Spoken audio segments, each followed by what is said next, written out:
the Space and Rocket Review. Space and Rocket Review. You two girls, tell your friends. Space and Rocket Review.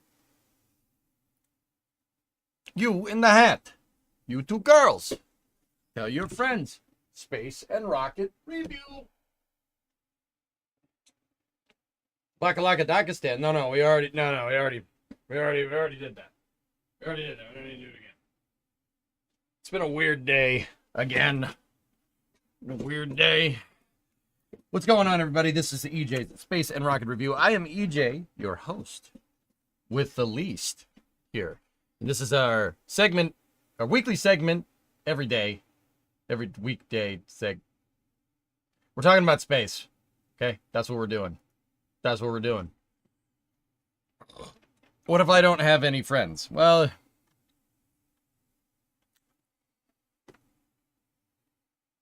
that sucks. Missile news. What's that, Admana? What do you got? Ah, great. Yep. No, lovely. Okay. Then happy holidays? You make us suffer through some odd music. It was the intermission music. Don't worry. The people who were in charge of putting that song up on the stream have been sacked. Don't worry.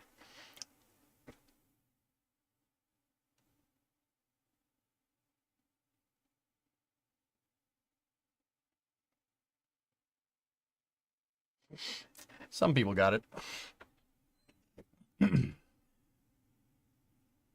Would you sack those that did the sacking? Yes, just to be sure. Yes. Okay, so let's get into it. There's a good amount. The range, first and foremost, though, the range is looking pretty clean. There's not another rocket launch. There's Electron, which is tomorrow morning at 9 a.m. Great. Are we old for getting it or cool? Cold. And then there's Bandwagon 2 from Falcon 9, also in the morning on Friday.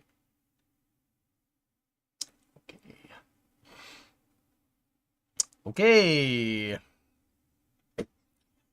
All right. So with all that being said, let me just make sure that I got the I got everything here kind of organized how I want it. Go at throttle up. Okay, that can go first.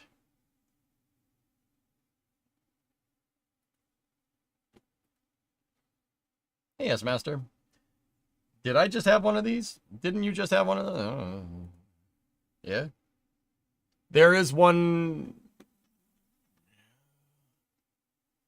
Yeah, Astranis. The Astranis mission is 10:30 p.m. on Friday.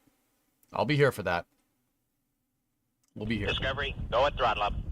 Oscog, tier 2, 54 months. Ready for some good space news. All right, cool. Cool. Oof. All right, let's see here. How do we want to do this? Also, yeah, I figured out what I want to do for After Hours. Guys, it has something to do with that. Does that... I want to get the transmission pan is leaking because of broken off bolts. So I have my drill and we have our helicoils and I have a new gasket, which it's down there. You can't see it. So yeah, that's what we're going to do. We're going to get underneath this sucker. I don't have any transmission fluid. Yeah, whatever. I'll just go to the store and get some tomorrow. So yeah, that's what we're going to do for After Hours, I decided. It's going to get a little cold, but, well, whatever. Might need that. I'll just pick up some in the morning, dude. We don't need transmission fluid to drill and tap the holes, and the transmission it's not gonna kill it one day without transmission fluid. It isn't going to kill it. It's a C4, man. It's not going to break. Not to be insulting, have you done a repair like that before? I've drilled and tapped holes before. 619, yes. I drilled and tapped holes on this truck on stream, dude. Transmission. I have helicoils and the tap and everything. Yeah, yeah. Do you have what do you have for heat in the garage during the winter? In the garage?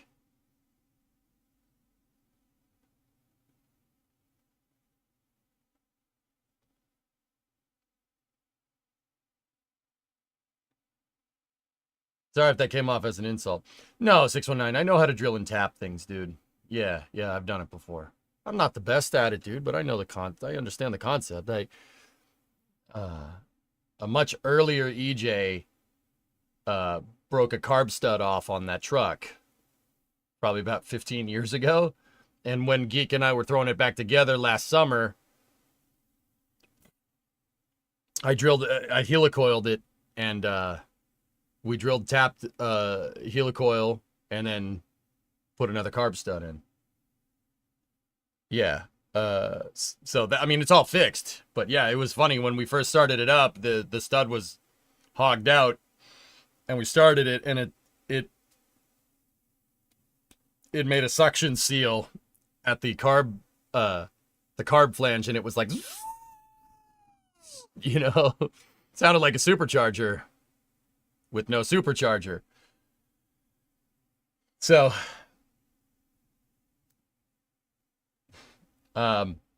what if you want to be insulting when I show you what I hastily did last time to get the transmission pan sealed? Well, A, it obviously didn't work because there's a pan underneath it. There's a catch pan underneath it that's full of transmission fluid. And B, it's pretty bad. It's pretty bad. There's a gasket under there with Permatex slathered everywhere to try and make up for the fact that two bolts were broken off. I went under there and looked the other day. The long story short is that I was like, oh, I won't be able to get at those bolts because of the cross member. It might be tough getting at one of them, but the real reason why I can't drill and tap those bolts is because when I did try to do the pan earlier, I didn't take the exhaust off, which goes right underneath the pan. So I tried to like slide the pan in over the exhaust with the drain plug or with the dipstick tube attached. Dude, it's some butchery under there. I tried to do it quick. I did not do this on stream. Stream would have shunned me for doing this, and it would have been totally warranted. So if if you do want to come off as insulting, I'll put the camera under there after Space News, and I will show you the hackery that's under there. Okay. How soon will it be possible to do an oil change in space? They've re-greased the Canadarm many times for Perry. That's already happened, dude. Where have you been? So, what we're going to have to do is we're going to have to get under there. We're going to have to take the exhaust off so we can get at the pan and replace the pan correctly. A smarter mechanic, not me, would have made the exhaust go around the pan. But, nope, I just sent it right underneath. There's like the pan is right here and there's two pipes right underneath it. Yeah. So, JB Weld repairs everything. That's right. Gaskets and drilling and tapping bolts and doing it correctly the second time also fixes things.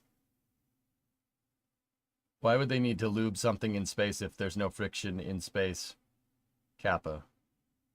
All right, I'm getting into space news. So check this out. Let's go. So this is coming from the SLSX account here. We did see some stills of them rotating the core stage and putting it vertically in the high bay 2 jig in the VAB, but now we got some video of it. So I'm just going to mute that there. Oh, mama.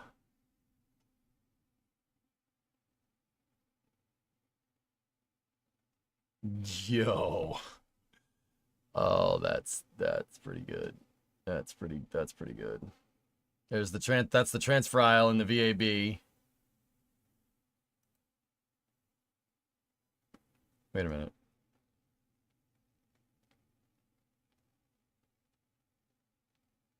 Yep, okay. Cool. I had to get my bearings there for a second. And then there's the stool that they made for core stage assembly, core stage final assembly and processing. This is in high bay 2, so that's south. This is north. So the pads are actually that way. The pads are that way. This is taken from high bay 1. Yeah. The VAB is gigantic, by the way. Just in case anybody was wondering. If the crane were to fail, they would have a bad day. Yeah, but it's not. But yeah. Yep, see? They're putting it in the jig.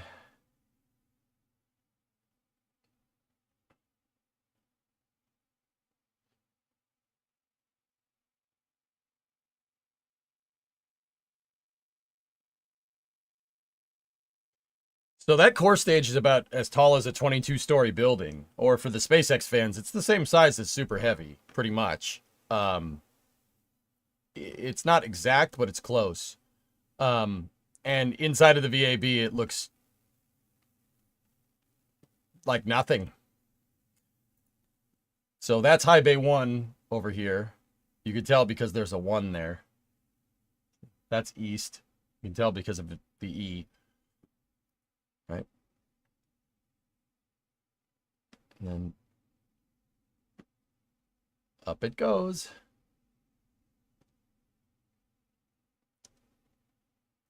So that's 2 right there. You could see that each cell in the VAB is capable, like you could, if you had 4 mobile launchers, you could build 4 of these dang things, but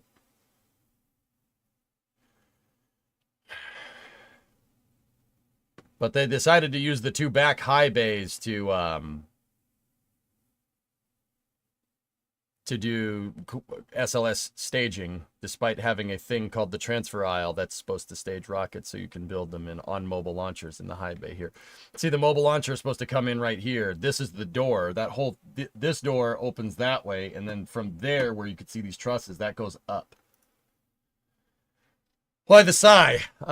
Because the VAB is basically capable of producing like you could make 4 rockets in there all at once, Graham. And they don't.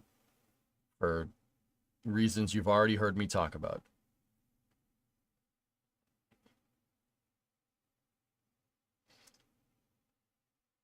Orthogonally speaking, does being in this channel qualify me for gaining trust with the actual NASA? Trust, sure. Professionalism, no.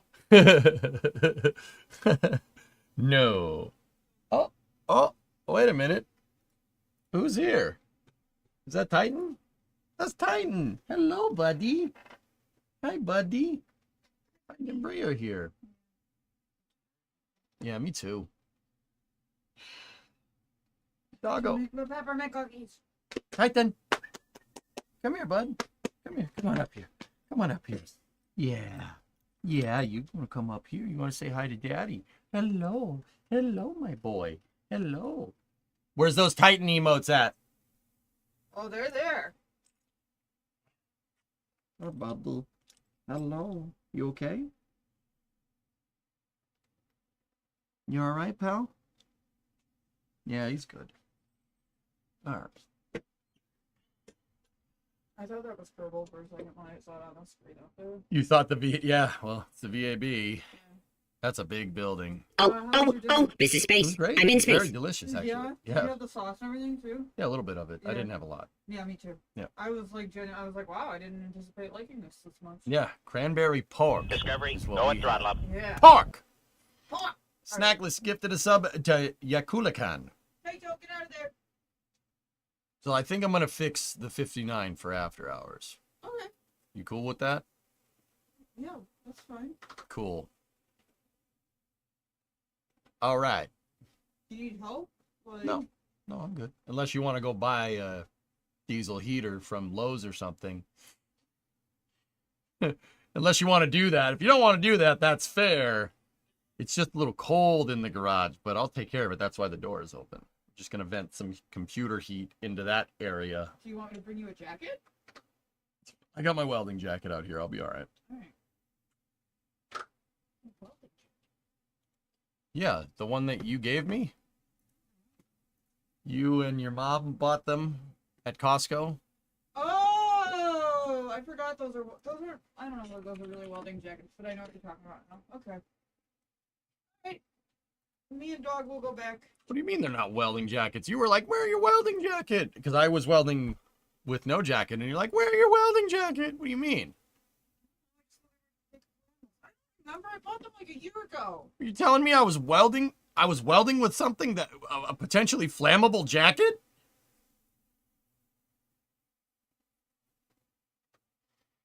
It might be a welding jacket. I don't remember. Okay. Bye-bye. Look, I love you. did you drink the last grape Fago? No, there's still one in there. Okay.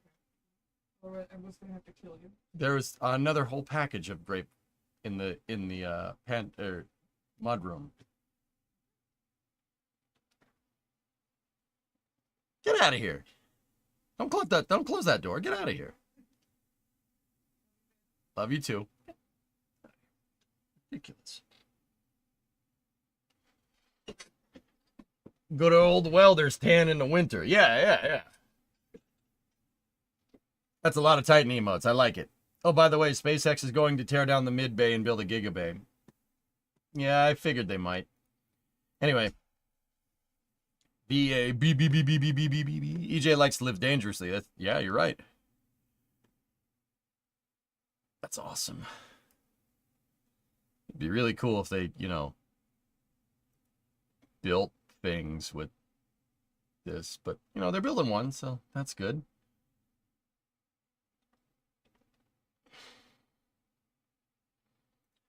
So, yeah, we got some really cool footage of it. So, what is that jig going to be used for?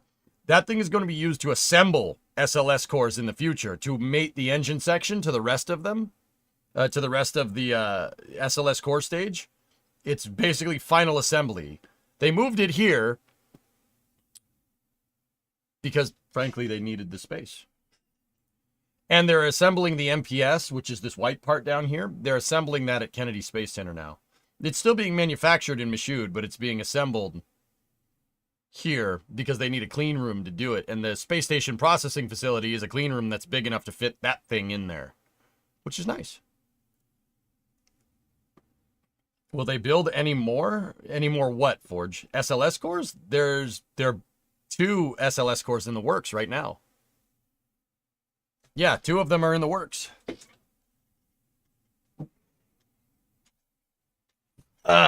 Yeah, Artemis 3 and Artemis 4, they're being built right now. The engine sections for 3 and 4 are already at the Cape being assembled right now. Yeah. So, yeah, pretty cool. I wish they would go faster, but this is a good way to ramp. So, that's good. Anyway, next bit of news here. So, this is coming from Astrobotic. 2024 brought us one step closer to establishing a lunar power grid with a summer-long testing campaign for Volt, or VSAT optimized for lunar traverse, at a 65 plus or minus foot tall solar array on top of a minivan-sized lunar rover. Anything but the metric system, baby. Oh, nice. They're testing out a little, Astrobotics testing out a little rover here. Little rover action going on there.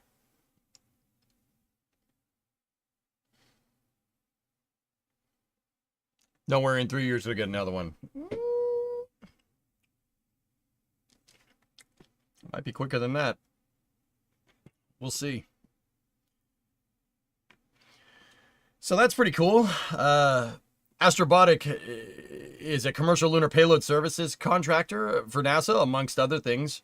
They sent their Peregrine lander on ULA's Vulcan Centaur launch vehicle on its inaugural flight. Unfortunately, Peregrine had a fuel leak and they couldn't get all the way to the moon. But they got close. And then they have the Griffin lander that's coming up soon as well.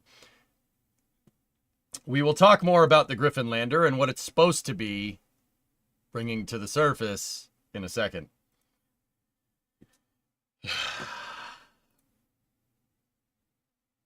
Griffin is the lander that's supposed to bring Viper.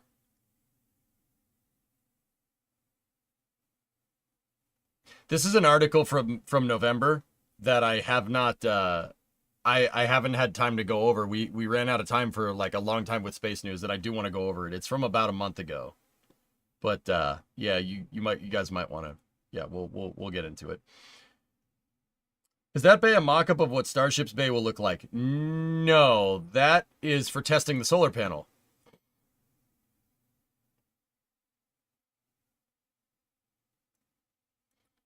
Yeah, that's for testing the solar panel efficiency. It's a big dark room, actually. Yeah. It kind of does look like Starship's. Yeah, it looks kind of like, yeah, okay. Could Jared do something about Viper? It was an HQ decision. Congress does not want it to be canceled, so yeah, probably. Stoke released a new video for testing their Zenith engine on their brand new test stand up in Washington. So here, let's check that out. I gotta mute this, and here we go. All right. They have a 2-cell test stand that they got cooking up there. I'm going to put in the Starbase Lab background noise here so my headset doesn't go off. I really wish we could hear this video, but that's okay. So the Zenith engine is the first stage engine for Stoke's Nova rocket. It's a 2-stage fully reusable launch vehicle that they're pioneering, medium duty. But that's their stage, not their stage 1 engine, their Zenith engine, Zoltan. Presenting Stoke's Zenith, full flow stage combustion cycle booster engine. All right. Right. That's pretty good.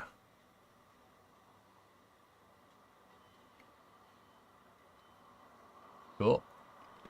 All right. Next thing we got here is from Johnson Space Center. Teams have completed a first round of testing on Astrolab Space Intuitive Machines and Lunar Outpost Incorporated lunar terrain vehicles at Johnson Space Center.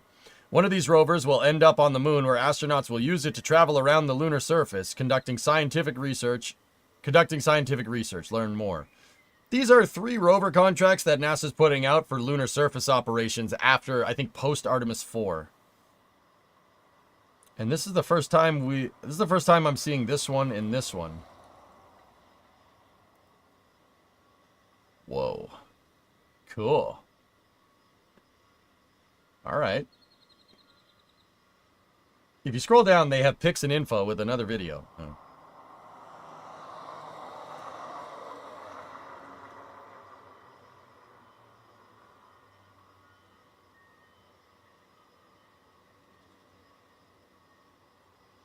No, on the Stoke tweet. Oh, okay. Zenith means high point, peak of performance, efficiency, and achievement. Oh, yeah. See the deluge, the flame bucket. See those pipes? Water's being flowed through those pipes and then out the sides there. That's how you make a test stand where you can fire a rocket engine for long durations. You have a flame bucket, which is a deluge system and a flame diverter kind of combined into one. Supposedly, that's what Starship's Pad B is going to look like, supposedly. But yeah, this is Stoke. Also note that Stoke has a 2-cell testing chamber here. There's definitely another cell that hasn't been hooked up over there. Pretty interesting. Oh. Oh, hello. What do we got here?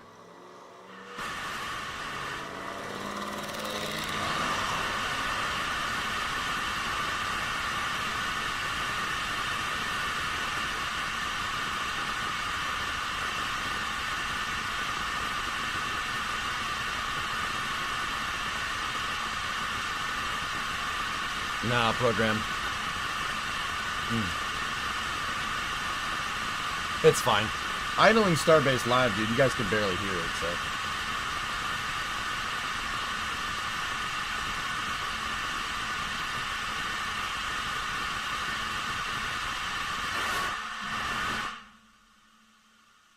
Very nice. Very nice. Guys, you know, like, just on a side note, a little bit of opinion about this. You know, we got Stoke testing new stuff. We got Rocket Lab testing new stuff. SpaceX is obviously doing their thing. Blue is already doing their thing. I want to just kind of point out a thing here. The thing that I want to point out is that, you know, especially in the post-Apollo environment, so like Space Shuttle, etc., etc., Propulsion has been your big kind of gatekeeping thing to building launch vehicles. That's been the thing that's been the most propulsion is the hardest thing to research. And yet we're laying the groundwork. Yet here you see multiple companies laying the groundwork for different types of propulsion. Stoke's doing their thing. Rocket Lab's doing their thing. Firefly's doing their thing. Blue's doing their thing. And then obviously SpaceX leading the charge with those Raptor engines. Dude, it might get to the point where propulsion from these vehicles could be off-the-shelf stuff. And if that's the case, we could be looking at a renaissance of, like, spaceflight. I mean, we're already seeing a pretty big commercial space renaissance. But, like, you could get to the point where, like, you could build a launch vehicle for not much by not even procuring the engines. Just don't even build that. Just build the vehicle and buy the engines, right? Which is pretty cool. You could get your boosters cheap at Amazon. Yeah. I mean, look, no, that makes perfect sense, right? Like, there's already Temu boosters. Look. See? There's Temu booster. There is Alibaba booster right there. You know, Fiverr booster over there. Like, it's the thing, dude. Just saying. Go down to Home Depot for your Raptor, the Raptor engine for his car. Yeah, exactly, right? It's just, it could lead to something ridiculous here. But anyway. New rovers are being tested, at least the prototype versions. I like that thing, the Moon Racer. That thing is cool, man. That's a cool looking thing. I like the ride height. Note how the Moon Racer is extremely short wheelbase, but extremely wide. In fact, all of these vehicles are really, really wide. The reason why is because it's really easy to flip over on the moon. It's really easy to have a high center of gravity over there. Because, you know, that whole 1/6 the gravity thing. Discovery, go at throttle up. Phil, have you seen this? Small sats for the win. These are pictures of Astranus. This is the mission that's supposedly launching on Friday at this point. Our satellites are packed in, ready to go on Falcon 9. 4X symmetry payload adapter. Those are Astranus Block 2 satellites right there. Inside of a Falcon 9 fairing being encapsulated. Encapsulated, my friend. Yes. Pretty cool, man. That's pretty good. Note that the fairing that they're using is an insulator fairing. So SpaceX has a couple of different variants of their fairings. Not a lot of people know that. These ones are like a Starlink fairing wouldn't have any of these insulators on it. These are payload insulators, and they basically acoustically shield the payloads if they're sensitive, right? If they're sensitive to vibrations or sounds, you put in the insulators. With Falcon and with Falcon 9 and Starlink, Starlink satellites, they don't care. They don't have any insulator. They were built to not be launched with those, just on an interesting note. So this is like, these fairings here are more of a customer, like less internal payload, more customer fairings right there. How cooked is Vulcan? Why would Vulcan be cooked?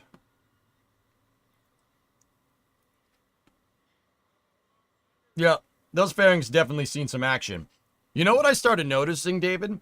On SpaceX's casts, they start telling you how many times the fairing halves up top have been reused. And you know what I noticed?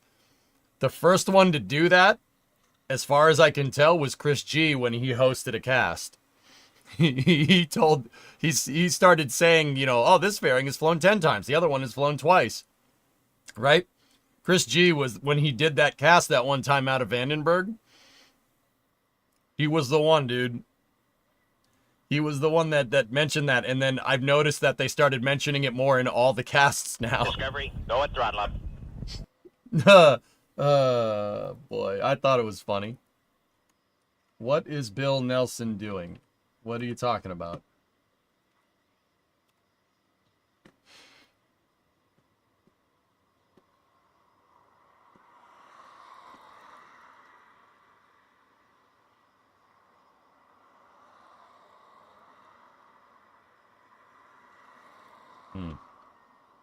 Yeah. Chris G, yeah, no, he knows that there's some interest. Exactly, David. That's right.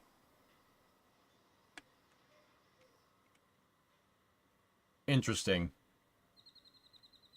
Manuel, 91-month resub. Thank you very much. And Phil, thanks for the 87 too, buddy. I appreciate it.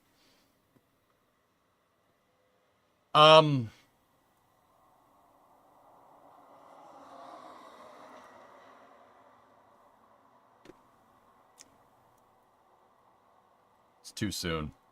There's no way someone came up with a solution for this problem in the 2 to 3 months that they put out that RFP. I highly doubt that. So, we'll see.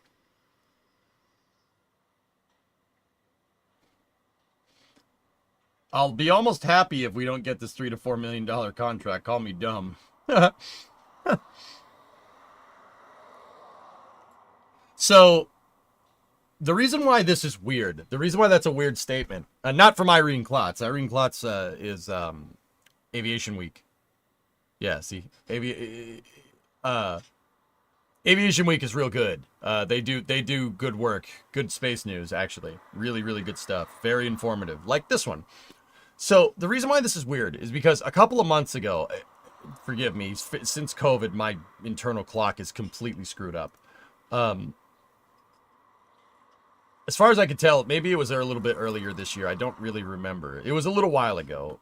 NASA basically looked at the Mars sample return mission, and they said it's going to cost way too much and take way too much time. By the time we actually get around to doing Mars sample return, we might have people ready to go to Mars. So they canceled the in-house Mars sample return mission, and they said, we're going to have contractors try to come up with some architecture for us. They released what's called an RFP, a request for proposals. When NASA issues RFPs, basically what it means is, look, we want to do this. We want to give you a commercial contract. If you, in this scenario, if you were going to return a sample from Mars, how would you do it? They put out an RFP a couple of months ago. All right? And that's what I mean. That's what I mean about announcing alternative architecture. The MSR RFP was very, very recent. I don't know the exact date off the top of my head. It was very, very recent. There's no way someone ironed out an MSR architecture in that amount of time and got NASA's approval to do it. And if they did, I'll be very impressed. That's really cool. But yeah, that's why that's a little weird. A quote for the Mars sample return JPL mission that Lockheed Martin and Northrop Grumman were working on was demanding $10 billion over the next 5 years. Yes, that's right. Yeah, it was. Unless somebody already had been working on a solution. Yeah, maybe. The RFP for Mars sample return was in April. That doesn't seem like it was that long ago.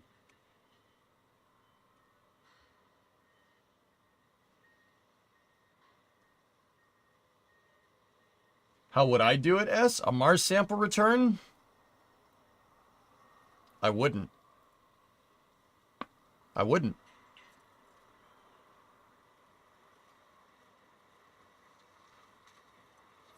If you really want my honest opinion, I wouldn't.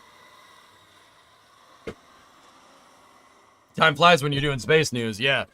If the RFP was in April, I suppose that's enough time, so, yeah. Yeah, I wouldn't do an MSR. I don't think we're ready to do that. Dude, we haven't even gone back to the moon yet. And we're gonna return samples from Mars? The samples are there. They're not going anywhere. So why do this right now? Something funny, by the time NASA called the RFP for MSR, JPL and its contractors already ate $300 million in research. Do both. Well, Tiz, I've always said, now I know people are going to say, what do you mean get rid of it, EJ? What do you mean get rid of it? What do you mean get rid of it? What do you mean get rid of it? Well, there's a reason why I bring up not going back to the moon, okay? I might be misunderstanding this. But a Mars sample return, well, a very, very, very rich scientific discovery. Absolutely. Dude, who knows what that's going to unlock? It would be great. I'm not saying we shouldn't do it, right? What I am saying is that I think we would be better off refactoring and rebaselining our current architecture, SLS, Orion, etc., right? Rebaselining SLS and then using that architecture, tailor SLS architecture to, you know, you guys have heard this, high frequency launch, etc., etc. That's what needs to be done, right? And then build your architecture around that, right?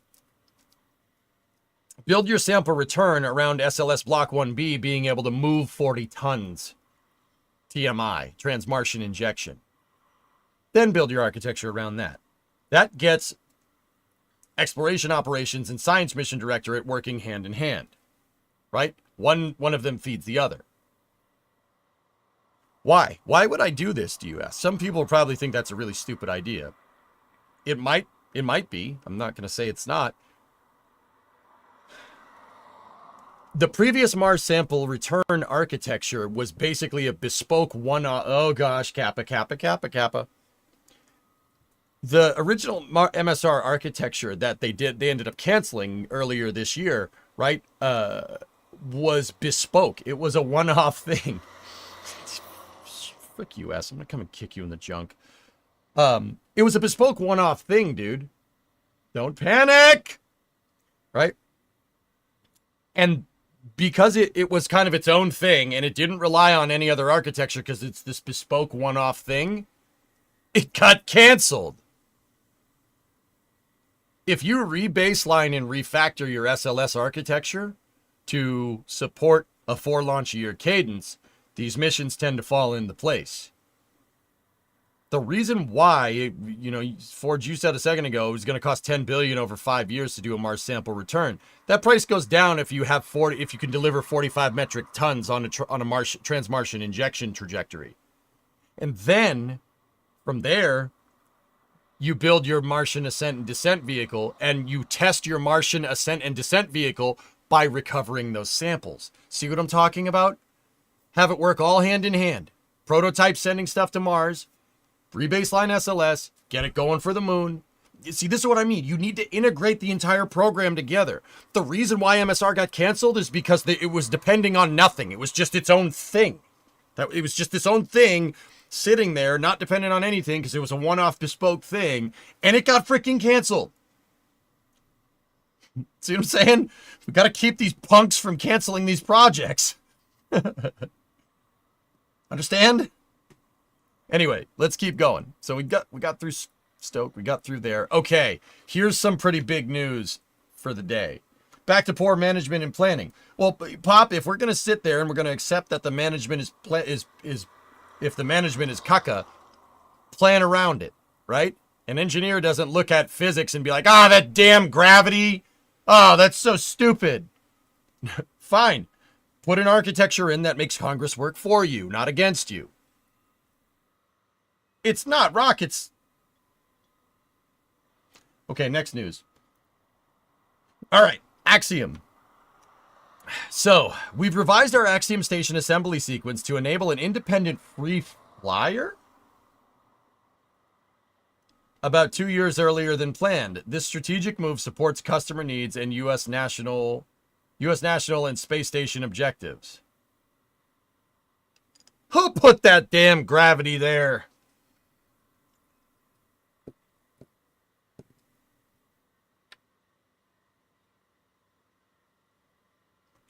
Free flying Axiom. Oh, interesting. That part of the mission always bothered me. Like, why litter Mars with these samples spread out that you'd need another rover to collect? Yeah, I don't know. That's that whole thing, dude. It's that whole thing that I'm talking about. Like, okay, we'll get to Axiom in a second. There's some stuff to explain there with an independent free flying module. I'll get to that in a moment. My big thing is, like,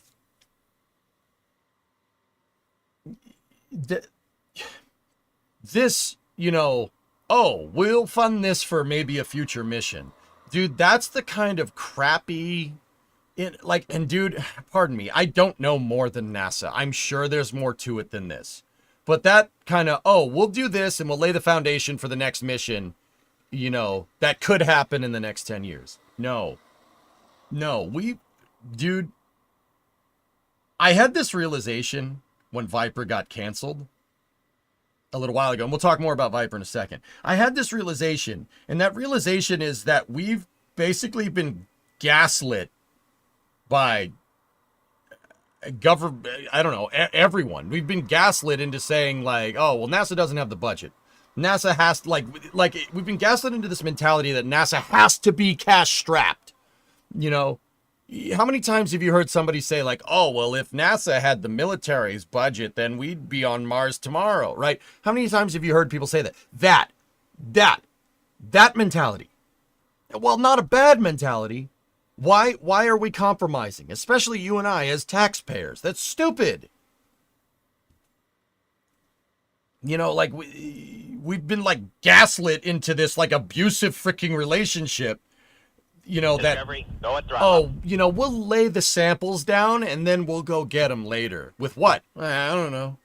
Oh, we'll build our super heavy launch vehicle to get to the moon. Okay, where's the lander? We'll build it later. Oh, wait, no, maybe we'll go to an asteroid. See what I'm talking about? That's unacceptable. Unacceptable. I refuse. I refuse. Everything is too expensive. Everything is cost over. And like, dude... And then we sit here and we have like shocked Pikachu face when SLS ends up costing like $2 billion a pop or something ridiculous, right? Well, I mean, personally, I don't think it's that ridiculous, but you get the idea. Yeah, Jazzbomb, you understand what I'm saying. I mean, hey, PHP, what's up, man? 8-month resub.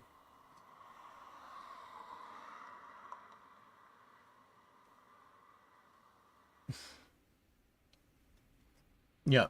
Mm-hmm. Yeah, exactly, Elfish. That's what I'm saying. That sometime in the future part was dumb. No, that's what I'm saying. We've been conditioned to be like, no, only do this, we'll figure it out later. And that's a failing strategy for space. That has been like the norm for NASA for the last 50 years since the Apollo program got canceled. Build the shuttle. Don't build the space station with it. Just build the shuttle. We'll build the space station later. Oh, and here's all these specifications from the Department of Defense. Yep. Oh, that's not what you wanted? Yeah, all right. Just build the shuttle and it'll be fine. See what I'm saying? And then when it came to Space Station Freedom, okay, you know, we know you want to make interplanetary tugs with the shuttle. Just build the space station. You'll work on interplanetary stuff to get back to the moon later. Oh, wait, nope, never mind. Space station's canceled. Oh, here's the ISS. Work with the Russians. We'll save money that way. See what I'm saying? Like, this has been recurring over and over again. I'm sick of it. I'm sick of it. Now, don't get me wrong. I haven't been here since Apollo, right? I haven't. I came in on the tail end of the shuttle program, right? That's when I really started covering this stuff. But I've sat there and I've read about policy. I've read about all this stuff. Like, dude, we've been just bending over and taking it as space fans for like 50 years. I'm done with it, dude. I'm done sitting here and pretending like that's okay. It's not. It's not. You know, for the Constellation program, they built out the entire A3 test stand at Stennis, a vacuum-optimized testing chamber for testing upper stage engines for the Constellation program. They built it and then canceled the Constellation program. And then the contractor sued them to finish the stupid thing, and they finished it a couple years after the Constellation program got canceled. So NASA built an entire upper stage vacuum testing chamber at Stennis, like cutting edge, state-of-the-art stuff to test the J2X. Never used it. You know, that kind of stuff, dude. That, you know, people wonder, like, people say, like, oh, it's, you know, NASA stuff is so expensive. NASA stuff is so, that's why it's so expensive, because stuff like that happens. You have to make stuff dependent on other things, so no president or crazy congressperson can, you know, like divide and conquer with the space program budget. You have to intertwine everything. And before people say, oh, EJ, I don't think that can be done. What the hell is SLS then? Right? Think about it. Pretty smart.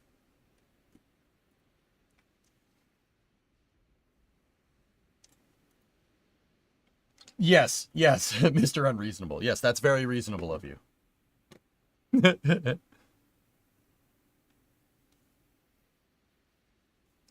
See, like, I'm not, dude.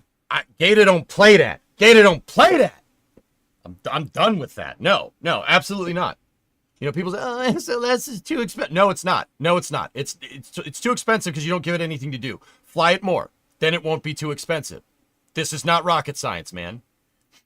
It don't be like that. They don't think it be like it is, but it do be like it is. Do you understand? Sorry, I was having a little fun there.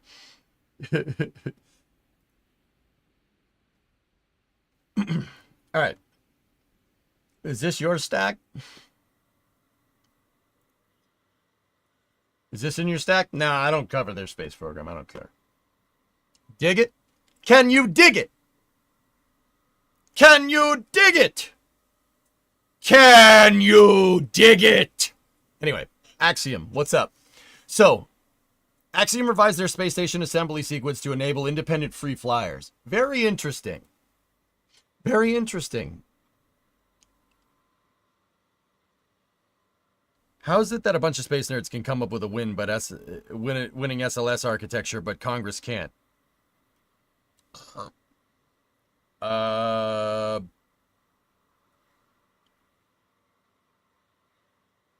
I think Rook understands it, Chaz. Let me put it to you that way. I think that's what Jared Isaacman is going to do. Just on a side note, I think Rook is going to work on capital allocation at NASA, which is exactly what NASA needs. Like, I'm not going to sit here and pretend like that's not what it needs. NASA needs to, I'm not going to say that NASA needs to be run like a business, because if you do that, then you're putting a price on science, which I think is completely idiotic. That is not a good way to do it. But I think NASA's lack of architecture, their lack of planning, we'll have curiosity and perseverance poop out some samples, and then we'll maybe bring the samples back later. That kind of stuff, that needs to change, or else NASA's going to fade into obscurity. They'll get eclipsed by SpaceX. The heck, they already are. They're already being eclipsed by SpaceX, man. And if that happens, it happens. I don't care. Like, if SpaceX is going to be the way to get to Mars, screw it. Screw it. I don't care. I like space. That's fine. I don't want it to be that way, but it might be. Who cares? If that's the way it goes, that's the way she goes, bud. Right?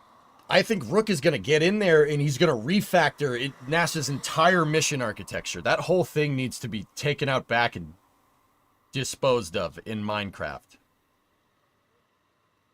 And it needs to, dude, SLS's entire contracting structure, timelines, architecture, planning, all that needs to be refactored. It's ridiculous. It's so bad. And I think Rook will do that because his criticisms for NASA in the past have been about capital allocation and like lack of goals and stuff. Which, dude, if he knows and he's NASA administrator, well, Rook, I think he could do a good job. But anyway. Anything's better than what's going on right now, you know? With the Science Mission Directorate getting the absolute shaft over the last 2 to 3 years, right? Anything is better than what we're doing right now.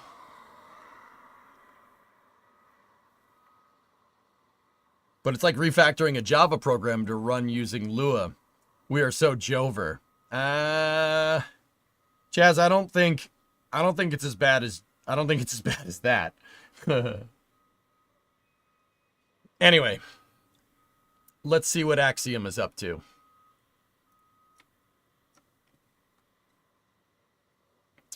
Payloads, power, thermal to go first, enabling commercial free flyer 2 years earlier.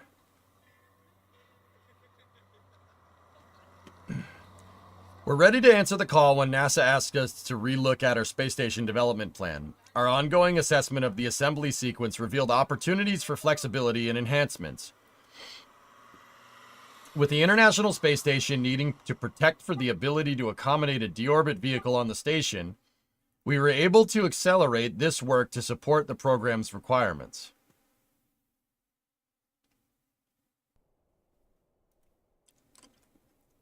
That's a very interesting way of putting that. All right.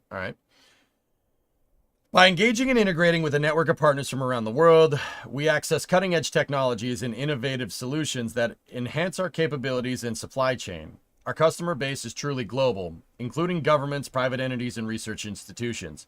This diversity enables us to meet a wide range of needs and reinforces our belief that space exploration is a collective endeavor for the okay. Axiom Space announced today that it is revising the Axiom Station module sequence to enable its commercial space station to become an independent orbital platform as early as 2028.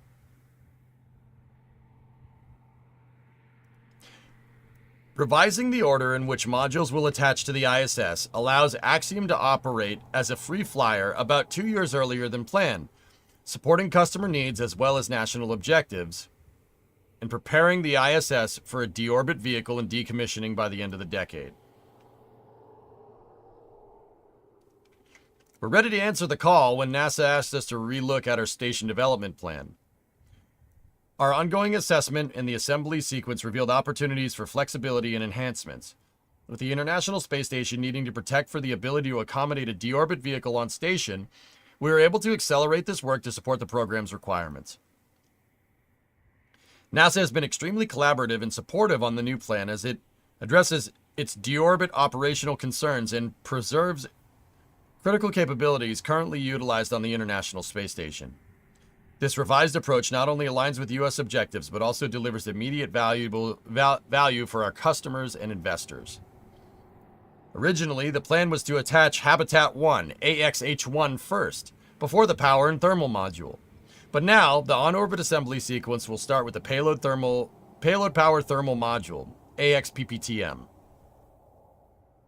or AXPPTM for short, followed by an AXH1, AXHAB1, and Airlock HAB2, and finally the research and manufacturing facility, AXRMF. The resulting free flight capability after launch and berthing of the PPTM is allowing us to add modules while on orbit once we have separated from the station. Our goal is to ensure a smooth transition from a government to commercial platform, maintaining a continuous human presence on orbits to serve a community of global customers and partners to include NASA. No, Pete, these can be launched on a Falcon 9. They're the same diameter as the USOS modules. When did NASA go military on acronyms? This is not NASA. This is Axiom, Garfagon. But yes, it's a little incessive, dude. Just call it Jim or something, guys. If I ever have a space flight company and we have like different modules or something, I'm not calling them like the Super AX PPTM Thermal NASA Plus Max Cinemax HBO Disney Plus Max Volume thing, and then try to make an acronym for it. I'm quite actually going to, like, if we have a rocket, I'm just calling it Spock. I'll call it Spock or Jim or Bones or something. I don't know. Just Spock. Whatever. Uhura. This is our Uhura module. Is that an acronym? No. No, it's not. It's a name.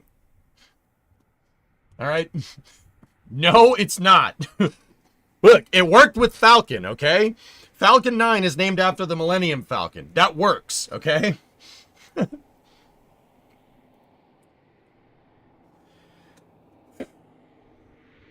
The resulting free flight capability after the launch and berthing of the PPTM allows us to add modules once we're on orbit. Okay. The PPTM primary structure will be built by Thales Alenia in Turin and then relocated to Houston no earlier than the fall of 2025, where the integration of the internal structure and systems will take place at Axiom's space facilities.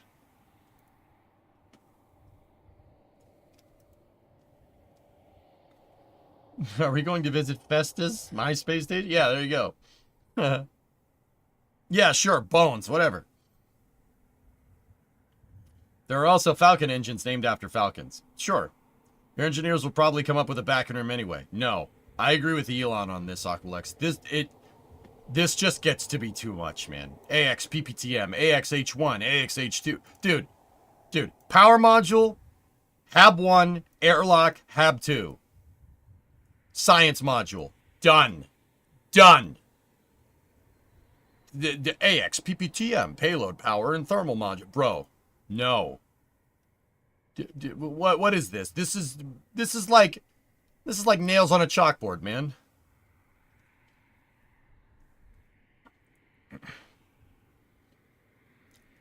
Yeah, we'll call the new rocket Bob. All right, SpaceX calls its fairing recovery ships Bob and Doug. Whatever.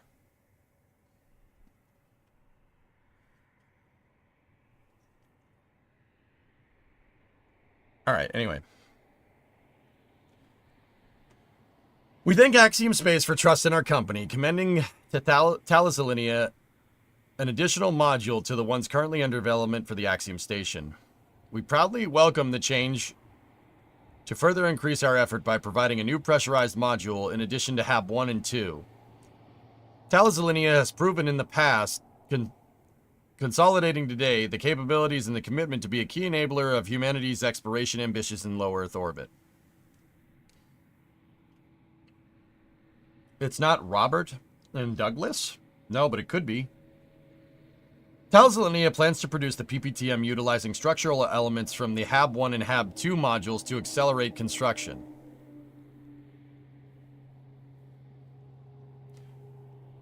Elements from these modules are already underway and will be backfilled.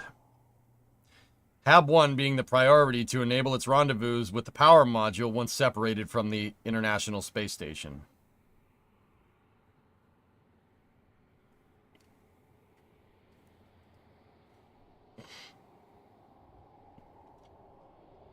Working with leading experts like Thales Alenia who have a proven record in module development and a strong relationship with NASA is integral to our operations and vision. Yeah, Yuri, I'm in. Let's do that. I'd prefer an actual simple acronym that means something. LEM, CSM, that's fine. Yeah, Aqualex, I'm okay with that.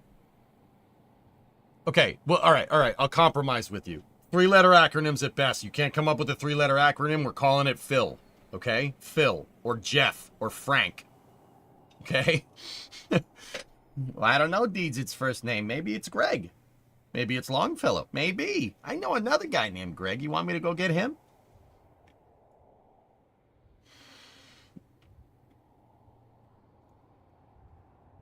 By engaging and integrating with a network of partners from around the world, okay. Customer base is truly global. Yeah, sure.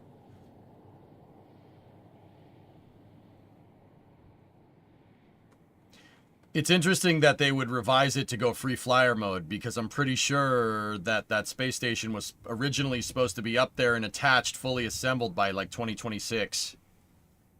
Yeah, I'm pretty sure. Oops. Why not Jill or Jeffrey? Sure. That's fine.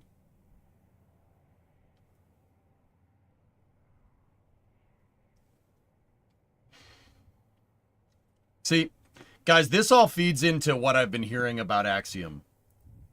So Axiom originally wanted to fly astronauts to the ISS with a commercial mission using Dragon, and they have AX1, AX2, AX3, and AX4, I think soon, right? They had originally wanted to do that, and that's what they've done, and then they wanted to make space station modules to attach to the ISS, right?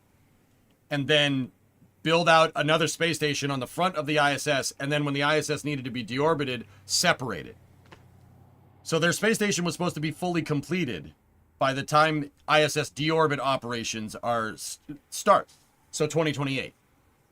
But Axiom also, because somebody at NASA decided to commercialize a program that literally had no business being commercialized, but whatever. Somebody at NASA decided to axe the XEMU program, the extravehicular activity suit for going on the moon, and farm it out to commercial because, well, we could save money doing that. Yes, that was the reason. We could save money doing that. So they gave it to Axiom. Axiom now having to build an extravehicular mobility unit for the moon, space station modules, and contract missions to the ISS, commercial missions to the ISS, with SpaceX, stretched itself too thin. So much that the CEO of the company tried to expand to compensate for all these new projects that they had. Building an EMU spacesuit is difficult, guys. That's really, really hard to do. It's one of the hardest things to do. You're building a spacecraft that's human-shaped. That's what an EMU is. That's one of the hardest things to do because it's a free-flying spacecraft. That's really difficult. They decided to take that on while also building space station modules and sending people to the space station. They stretched themselves so thin that they almost went bankrupt. The CEO had to step down a couple of months ago.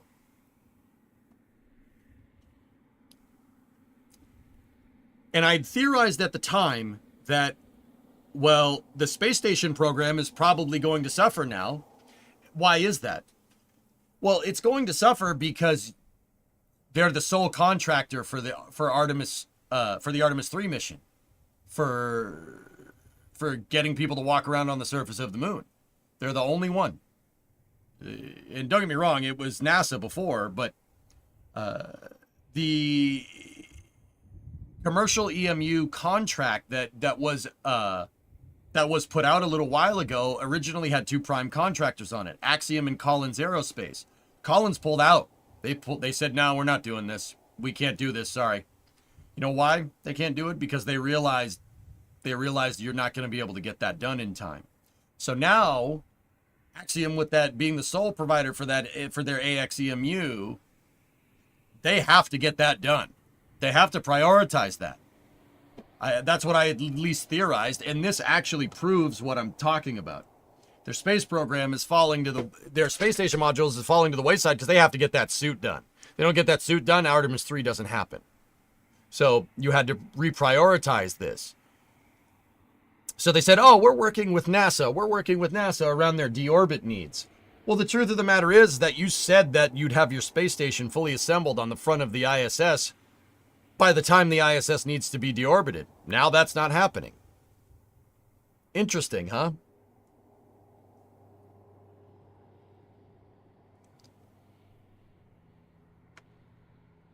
That's funny that they switched to a free flyer module. Now, why do I bring this up? Why is it a big deal? Well, so what, EJ? They're working on the spacesuit. You guys know that they haven't paid, as far as I can tell, they haven't paid SpaceX to fly their astronauts to the space station.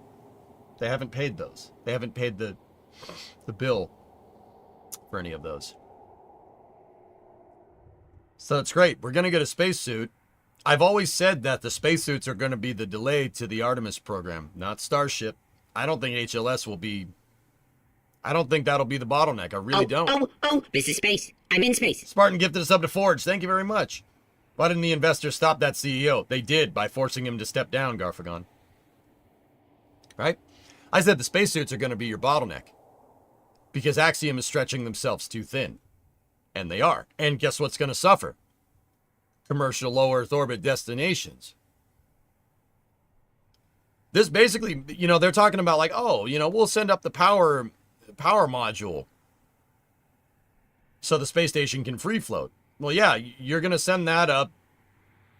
That basically admits that, you put yourself into a scenario where you're going to have to detach your station from the ISS before it's even built, before it's fully manufactured.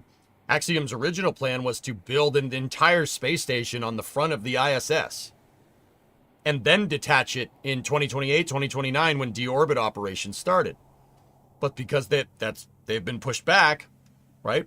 Because they stretched themselves too thin, now we're looking at a potential scenario where you have a stopgap, where there's no destination in low Earth orbit for NASA to send anybody to after the ISS deorbits. The idea is that you build another space station while you're decommissioning one. One is being built, the other one is being disassembled. And then by the time that one's fully deorbited, you have the other one up, just like what Mir did to the ISS. Same idea. Mir and the ISS were up there at the same time. The ISS was only like 3 or 4 modules, and Mir was fully completed and moldy and gross, but it was there. So, the interesting thing is that low Earth orbit destinations is going to get screwed. And while I don't necessarily mind that if we get a lunar EVA suit, that's all fine and dandy, sure. But remember what I told you about, if you haven't heard me before, it's important for the commercial markets, at least in terms of spaceflight, to work correctly. It's important for them to have a destination to go to. No one's going to build a human-rated spacecraft if it doesn't have anywhere to go. Mir was moldy? Oh, yeah. Can't they push the ISS decommissioning back? Garfagon, the ISS was originally supposed to hit end of life this year. They pushed it back 6 years already, dude. Hey, those modules are not going to last that long. Well, they will last that long, but it'll be really difficult to maintain them, but they will last that long. The back module on Zvezda is cracking. Yeah, it's cracking because it's like 40 years old. So commercial low Earth orbit destinations could be facing a big problem here. Now, once again, there's Vast. Help us, Vast. You're the only hope. Vast is working on their own space station modules, and they'll probably work. Hopefully, that's great. I do not like that we are facing a potential stopgap. Every time we face a stopgap like this, yeah, stuff gets defunded. I don't like that. That's not a good idea.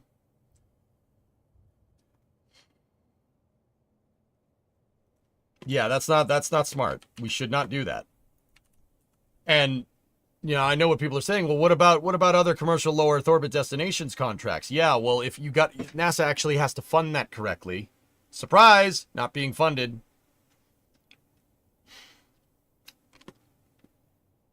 It's been underfunded the past couple of years. So because Axiom decided to stretch themselves thin and decided they wanted to be not just a space station module manufacturer, but also a spacesuit manufacturer, which now you're getting into human rating spacecraft. They stretched themselves too thin, and now our dexterity in low Earth orbit could potentially go down because of it. Like I said, man, they fired Mike Suffredini was the CEO of Axiom. He had to step down because he stretched the company too thin. Suffredini is not, that guy's not an idiot. He's pretty smart. He ran NASA for a little while. He ran the ISS. He ran the ISS program for a long time. This is a very, very, very important case scenario that shows that our NASA's incessant need to commercialize everything.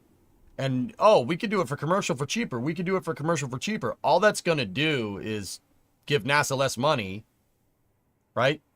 And could potentially wind up with another stopgap. Not a good idea. Where do the Russians go with no ISS? I don't know. What's that, Forge? Saw this dude on NSF Cam earlier today. Is that Brendan Herrera? All right. Heck yeah, man. Really? Oh, dude. Whoa. That's a weird crossover. Whoa. What? Sniffles. Really? Does Russia go to China's space station? No, so Spartan. Actually, the Russians asked the Chinese if the Chinese could put their space station into an orbit where the Russians could get at it from Baikonur. And the Chinese told them to F off. True story. Yep.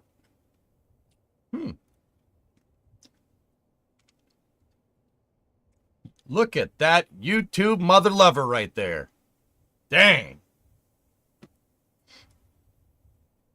He did a tour of Starbase. All right. That's cool. That's Brendan Herrera. He's a gun YouTuber. Yeah, he teaches people about how firearms work and stuff. And he also he owns a firearms manufacturing business, which is actually super cool. The heck is he doing there? I don't know, but that's a pretty sick collab, dude. Brendan Herrera to guns is like what we are to spaceships. Like, he goes very autistically in his YouTube videos about how the gun works and the history of it and stuff. Like, it's not Forgotten Weapons like levels of depth, but it's close. AK-50 is nuts, dude. That's so damn cool. It's freaking sick. What about getting all the tech off of the ISS before deorbit? How many launches will that take? They have planning for it in flow, Max. They're basically gonna gut the station before they deorbit it. They're gonna get any useful equipment off of that thing. They're, like how if you were moving out of a house, you'd move everything out but the bones, right? They just did one on the guns of R2D2. Jeez. Yeah, he built the AK chambered in 50 BMG, which is... That thing is sick, dude. That thing's really cool. I'm not sure what you'd use it for, but who cares? It's freaking sweet.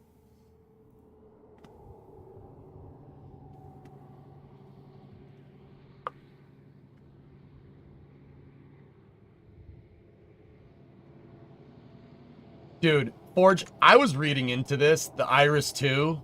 Oh my gosh, what a clown fiesta. Dude, how out of touch are these people?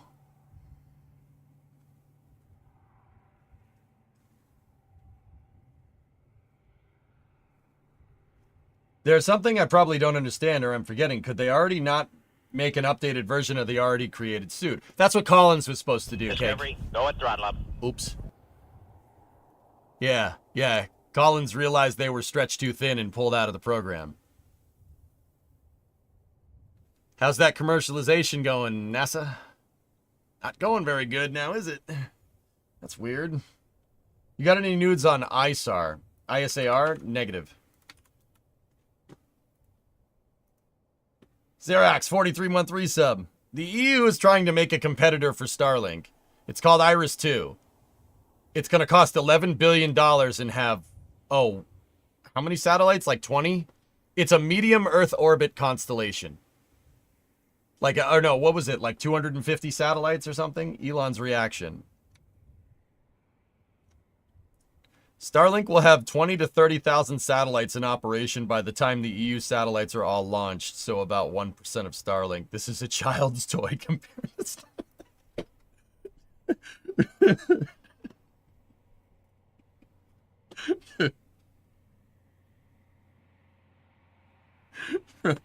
Bro. Savage, dude. Savage. You don't like Terry Breton? Who? I don't even know how to say that dude's name.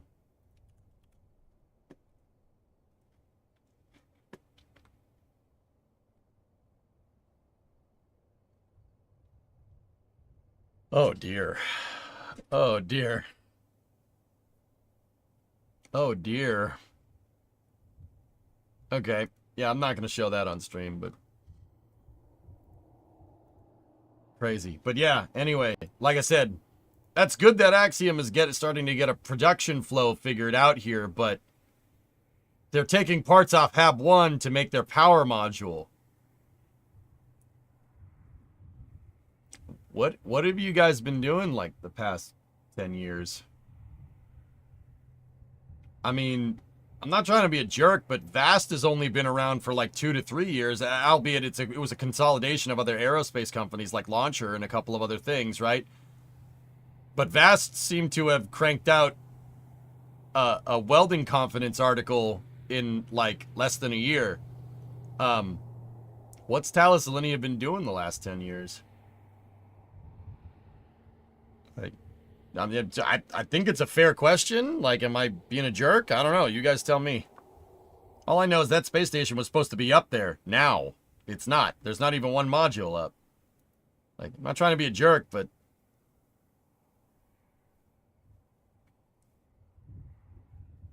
Why can't the ESA make a powerful CSM in like 15 years? Because we didn't tell them to, article. Pete, a little birdie told me that Axiom had a CDR recently and there was 270 plus participants.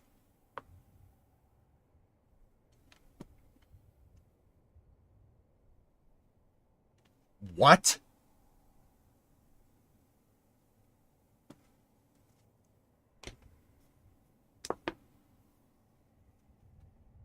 Pete, bro.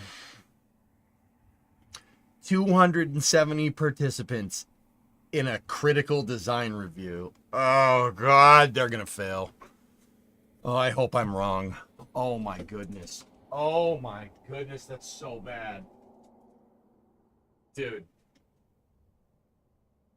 Oh. See, guys, in space flight, you know what that's called? Red flag. Red flag. That's a big red flag. Okay. For the uninitiated, that's called a critical design review. The critical design review is a phase in systems engineering for spacecraft. All right. What does it mean? Critical design review is basically when you're at the point where you finalize all your blueprints for whatever the heck you're making. CDR is when you move out of the planning phase and into fabrication. So, like, think about it like building a house, right? You know, when you go to build a house, you don't just send people out there with wood and concrete and say, okay, build it. No, they need blueprints, right? You make the blueprints first. And then you'd send all the contractors out. CDR is the point where you basically start construction. Now, keep in mind, in systems engineering, you can do parallel overlaps. It depends on what you're making. The reason why that's a huge red flag is because your company is way too top heavy. You're top loading your company. You're top loading a company. And once again, I mean, Pete, you mentioned this because of this context. You're top loading a company. You have 270 people involved. That's a red flag in aerospace because it's a textbook definition in terms of an aerospace company of too many cooks in the kitchen. Way too many. Your CDR should be project managers of all the major systems on your whatever you're working on. For instance, if we were working on a space station module, there would be a project manager for the docking ports, interfacing. There would be a guy for power, a guy for life support, a guy for guidance, and maybe science missions on board. The CDR is not supposed to have that many people. Like, no. I would believe a 270-person CDR on, like, maybe a super heavy launch vehicle like SLS or Starship or something. But you know SpaceX don't have no 270-person critical design review. Absolutely not. No. They're way too top-loaded. And once again, that very much feeds into the stuff that I've been hearing. Axiom is stretched way, like, I don't think that's stretched way too thin. But that's pretty bad management, dude. And I don't mean to be a jerk. Could I do it better? Absolutely not. But maybe. Pete, you want to start an aerospace company? Let's go. That's way too top heavy. Raiden, like, think about it like this. When we were working on the Pillar of Autumn, it was you, me, couple of other people, like one or two other people figuring out all the angles and figuring out the workflow that we needed. Imagine if there were like 270 people trying to figure out where to put everything. How badly would that project have sucked? That's what I'm talking about. That's what a top-loaded CDR looks like. That's a big red flag. Like, big red flag. Pete, you did start an aerospace company. You need somebody for communications, dog? Or planning. I'm good at that. I can do that.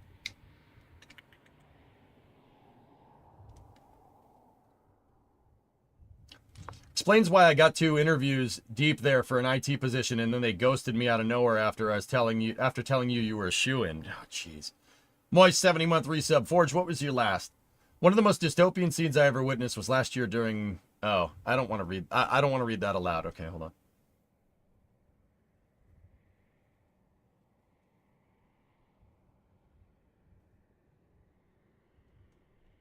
Yeah, Forge, you should leave. Not the stream. You should leave. You should leave. Find a job here or something, man. 270, Pete? What the funkin' waggles are... What are you doing, man? Like...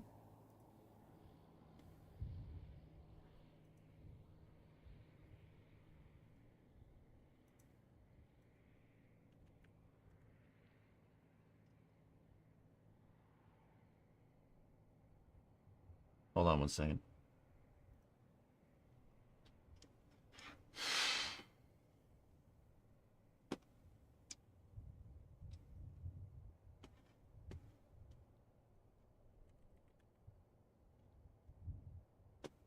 I just...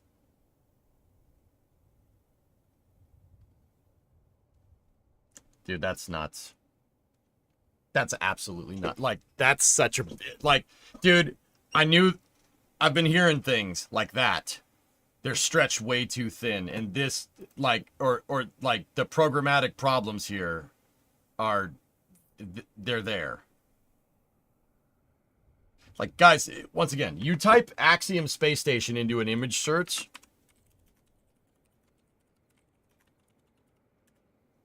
Type Axiom Space Station 2026 into an image search, right? The top thing is a picture of their completed space station attached to the ISS. Because that was the plan. They were supposed to have this up there before deorbit operations on the ISS started. They've rebaselined their modules like 4 or 5 times already. Note that those don't look anything like the modules that you just saw over here. They've rebaselined these things 4 or 5 times, and now they're changing the plan. Guys, here's the thing. Another big red flag with systems engineering. And Raiden, this is another big one. The more changes that you make post CDR, the more costly your project's going to be. Say I wanted to build a Formula One car, right?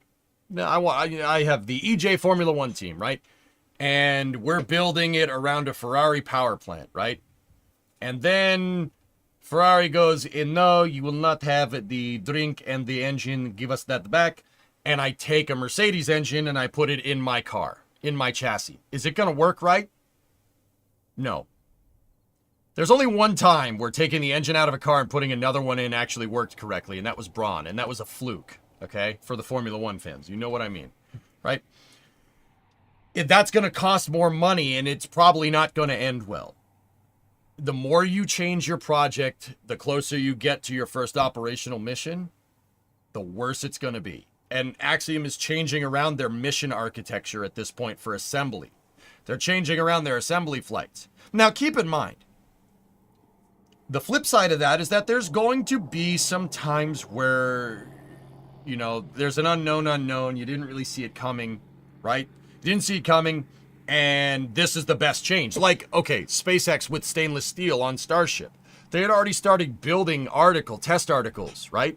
For Starship with a 9-meter carbon composite core. And then they said, no, screw that. Changed everything to stainless steel. Literally axed all those people and then started building water towers down in Texas, right? We all know how that ended. That ended pretty good. Like, sometimes it's better to do it. This is not the case here. This is adapting to a growing problem that we're having.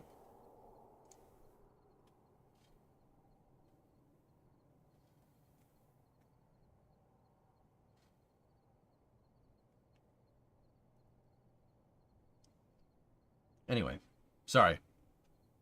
You want to use a Ferrari power plant? Black Eagle, I've been a Scuderia Ferrari fan since 1996, dude.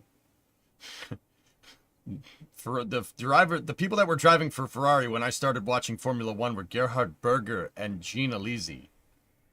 Been a Ferrari fan for a long time.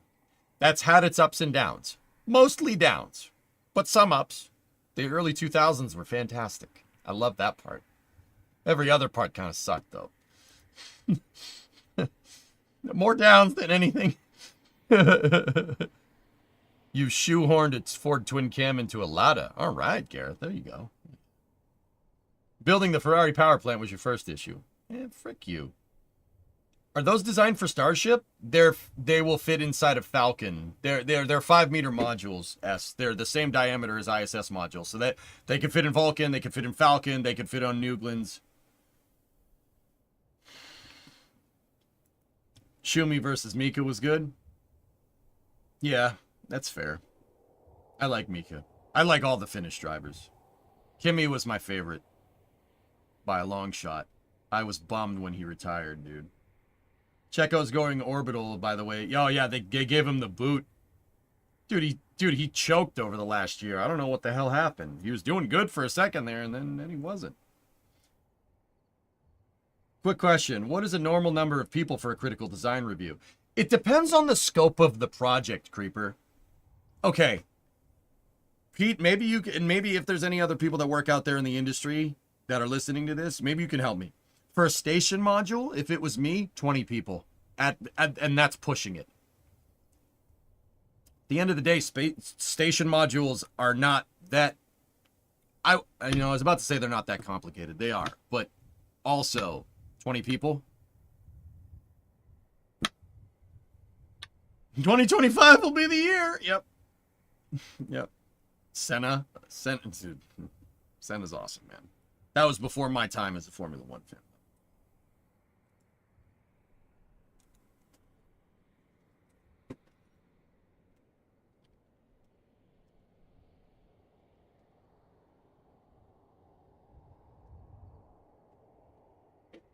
My understanding is that was a lot. It was a lot of NASA people. Lots of fear of missing out on projects like this.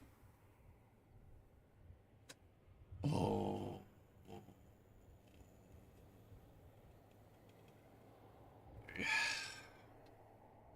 I think 50 would even be okay. Yeah. Yeah, Pete. 50. Yeah, 50. Dude, not 270. Holy balls, dude.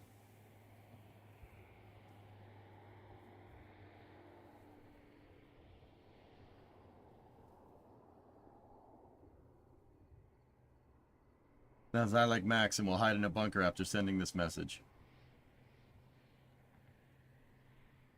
You know, thousands in Vincent. You know, fellas. All right, we'll just flip to Formula One here for a second. Max is a douche. He's a big douchebag.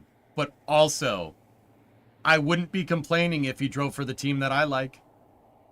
See what I'm saying, dude? One thing I do appreciate about Max, he's real. He's like, yeah, of course I'm a prick on the track. I'm trying to win. That's the whole point of being here. I'm trying to win the fucking race. Hello? Like, I appreciate that. I appreciate it. Duh, I'm trying to win. That's the whole point. Red Bull pays me a lot of money to be here to win the freaking race. That's what I'm going to try to do. I don't know why people look at me funny when I try to do this. So I do appreciate it. I get it. I get it. But also, I'm a Ferrari fan, so you can piss off. What do you think of the driver lineup for next year? Ferrari is Formula One's retirement home.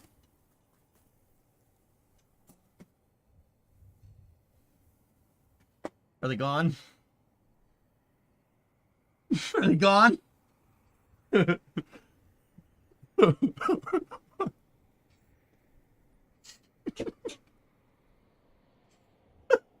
Am I wrong? Like, I'm sorry. I think you're about to meet Mr. Tarkov. Sorry. Charles is good. Charles is a good driver. I'm kind of bumming that they booted Sainz. I like Carlos. Carlos is a good driver. For whatever it may be worth, you're getting back into F1 next year with Cadillac. Yep. Yeah. Caddy's getting in the game. I appreciate that. That's cool. I wish Ford would come back. Can we please return to space now? Jawohl, Black Eagle. You have to support Hamilton now. I'm conflicted, man. I'm conflicted. As a Ferrari fan, Discovery, that man has terrorized me for the last 10 freaking years.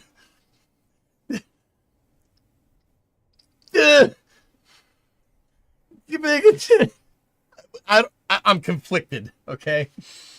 Yeah, Ford's gonna go with Red Bull. Man, just... all right. Anyway. Hey, Ark, 51 month resub, dude. Okay, enough Formula One. We can talk about that more when we're working on cars. Tom Brady's a dick, but you're not complaining about him. No, Tom Brady isn't a dick. He's a nerd. Yeah. Once you think about it like that, he's a football nerd. It makes a lot more sense. But, as somebody that's seeing the kind of opposite of Tom Brady playing for your football team right now, I very much understand why people did not like him for like 20 years. Yeah, no, I get it. I see it. No, Lando love you will all see. Anyway. Lewis seems to like space in the Everyday Astronaut interview. Maybe get him on the stream. I'd talk to Lewis, but if he ever has seen VODs in the past, he probably wouldn't like me. I'm no Hamilton fan, man. I guess if he, I mean, maybe if I like delete all my VODs about talking about Formula One, then maybe, like, I don't think he likes me.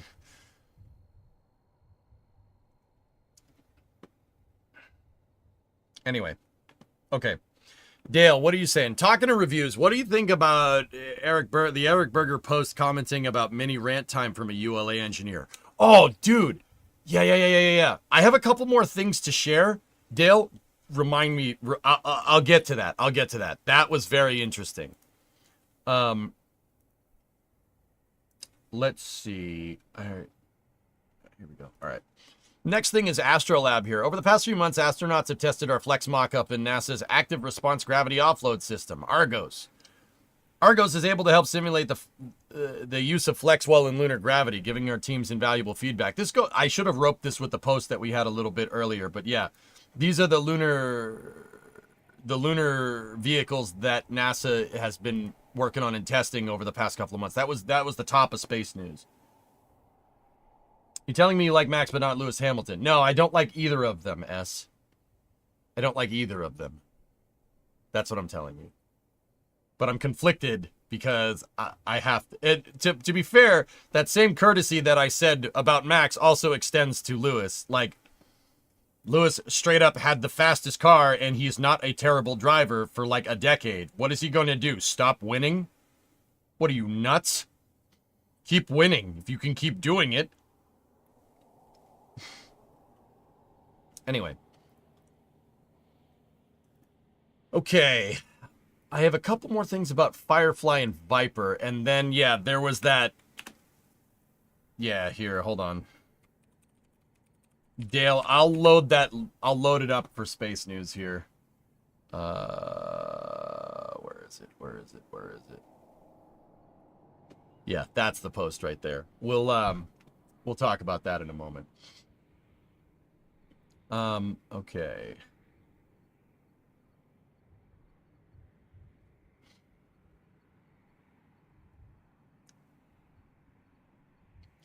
So yesterday, we had a press conference for the Firefly Blue Ghost mission. And somebody actually, one of the press questions that was asked is whether Blue Ghost is sharing doing a rideshare with, so Firefly Blue Ghost is doing a rideshare with iSpace, and nobody commented on it. They dodged the question. Well, iSpace posted this today. If you missed our keynote announcement, you can watch it here anytime. Highlights of our announcement include, we are now targeting a 6-day launch window that opens no earlier than mid-January 2025. Oh, geez. Well, I have my notes that I took here about the press conference yesterday. And there's specifically a question about launch window. Launch window. Mid-January, 6-day launch window. So, all right, that answers that question. iSpace Mission 2 will launch to the moon on a Falcon 9 rocket, along with Firefly's Blue Ghost mission. Oh, geez, that's weird. That's strange. Wonder why they dodged that question. We've released a transparent set of criteria known as Mission 2 milestones between launch and landing, as well as Mission 2 ventures, a set of criteria to measure effectiveness of lunar exploration operations on the surface of the moon after landing. So, iSpace launched Hakuto a little while back. No. The Hakuto R mission. Here, hold on.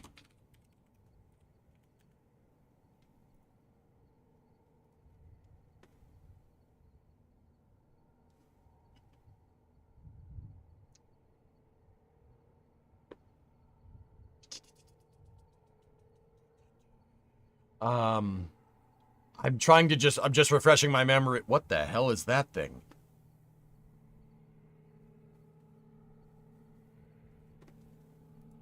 Okay. So the Hakuto R mission was launched on the 11th of December, 2022 aboard a Falcon 9, separating from the rocket, and they crashed. It didn't work, if I'm remembering right. During the She said nomination based on real-time telemetry from the lander. It turned out to be misleading since the telemetry from the lander was not reliable. Yeah, it crashed. The first one crashed. So Hakuto, they're working on Hakuto M2. Hakuto RM2, which is another lander being launched with Blue Ghost. So Falcon, dude, how cool is that actually? Falcon 9 in mid-January next year. So about a month away from now. That's weird. About a month away from now is launching a rideshare lunar lander mission with two landers to go to the moon.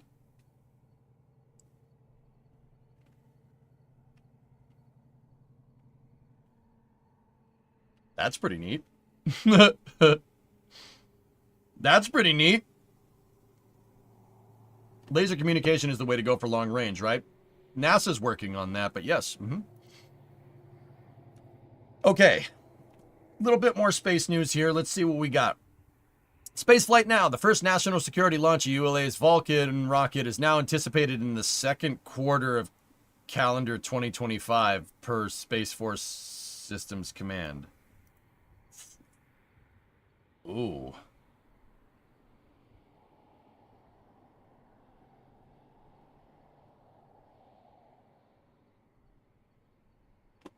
Ooh.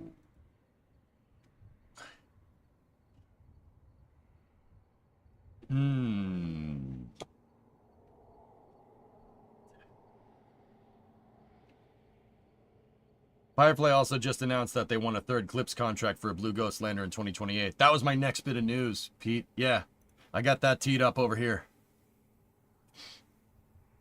Is that bad? No, don't worry about it, dude. You can't read the tabs up there. It's all good. No. Bro, believe me, it's not a big deal. So, you know, Forge, you asked a little bit earlier if Vulcan was cooked. No, I don't think so. Vulcan is on contract for 30 plus missions for Project Kuiper. I really think that the delay, not delays, but this in particular here is the result of ULA scaling.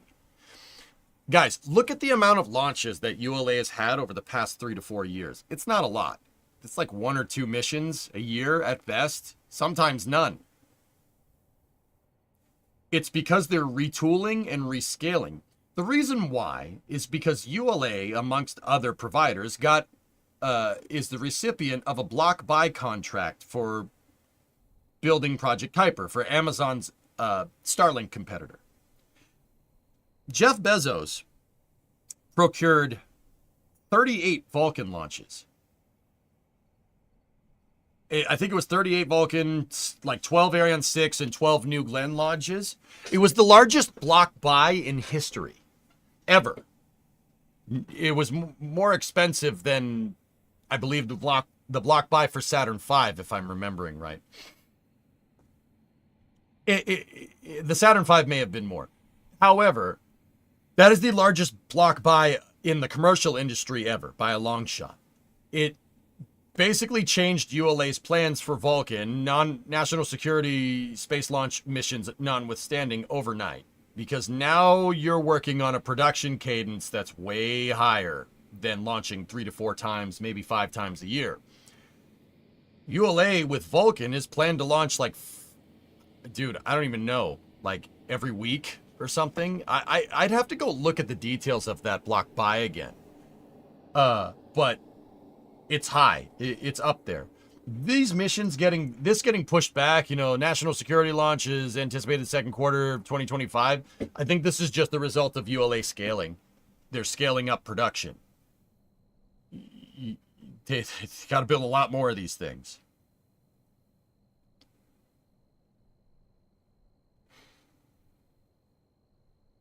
They're using hyperstable superconducting dilithium magnets. I can't change the laws of physics, Captain. Anyway. So, yeah, that sucks that it slipped, but hey, whatever. It also could be the payload, by the way. It also could be the payload. The national security payload could take some time. Their payloads get delays a lot because it's very sensitive equipment. What the Department of Defense likes to launch.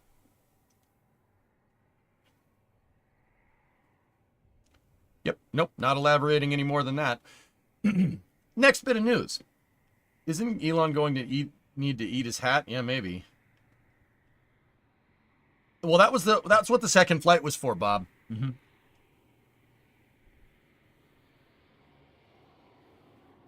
We're gonna get Kuiper off Slick 41 before Vulcan. Yeah, actually, Project Kuiper procured all 9 remaining Atlas 5s. Yeah, as well. Jeff Bezos bought 9 Atlas 5 missions.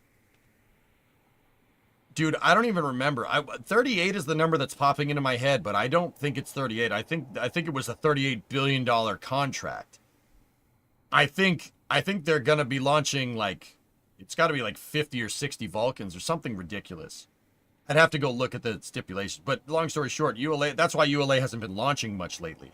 They're retooling their entire production base to build rockets on a much higher cadence, which is great.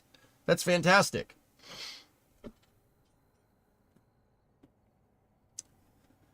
Remains to be seen if they'll actually do it, though. But I don't doubt Tory Bruno. Tory Bruno's pretty good. He's the CEO of ULA.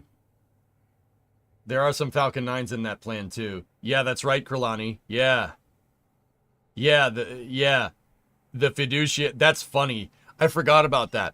Some of Amazon's Starlink competitor satellites, Project Kuiper, will be launching on Falcon 9 because the shareholders at Amazon forced the management to procure a much cheaper option.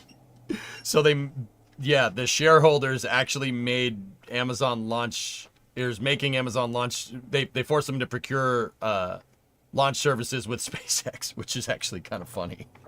So SpaceX will be launching their direct competition into space. Not that SpaceX already doesn't do that. SpaceX launches OneWeb satellites. They launch O3B mPOWER, which is also their competition. And they're going to launch Project Kuiper. I'm sorry, that's really funny, dude. Yeah, they launched Viasat, that's right. Viasat is their direct competition. They launched that into space. They don't care. Oh, shoot. Yeah, investors made him buy a few Falcon missions. That's right. They need to fix the SRM. Yeah, Raiden, you probably don't want that happening again. Anyway, Starliner, anything new? Nope. Poof. All right. Anyway. SpaceX also would be forced to launch them by antitrust laws, right? I don't know about that one. I can't speak to that. Anyway, Firefly.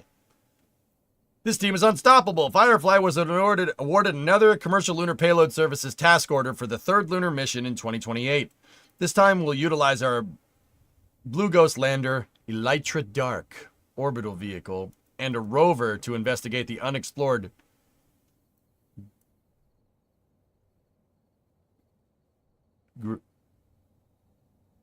graduated cylinder domes. Yeah, all right. No, that's Grithusian, I think. Graduated cylinder. Yeah, just say Smith. Say Smith. None of this matters. Just say Smith. Just say Smith. None of that matters. I remember that elf from The Lord of the Rings. Yeah, him and Frodo Lowlands and Gandalf Highlands and Sam Lavatube.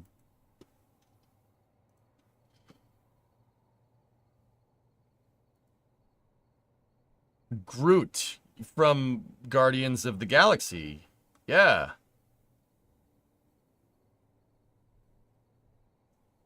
I'm not going to sit here and take this as a Lord of the Rings fan. Yeah, Star Wars is better.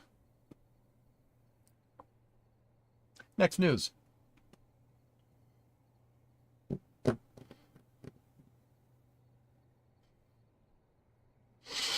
I wouldn't have even said that if you said nothing, Hillis. Just saying. The Bavarian domes. Yeah, I'm pretty sure that might be something different. What's a Lord of the Rings? Huh?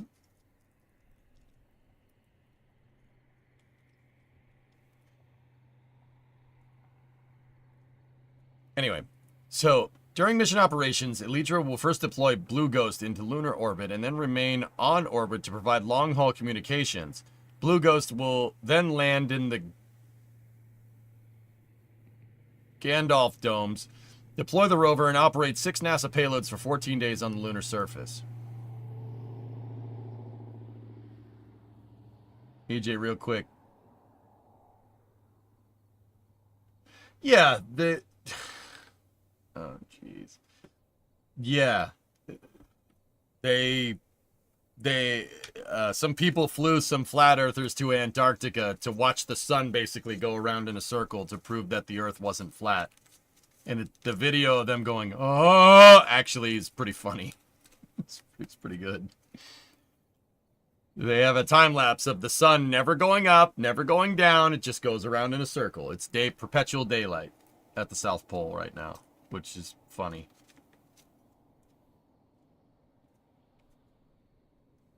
It's really funny watching them struggle.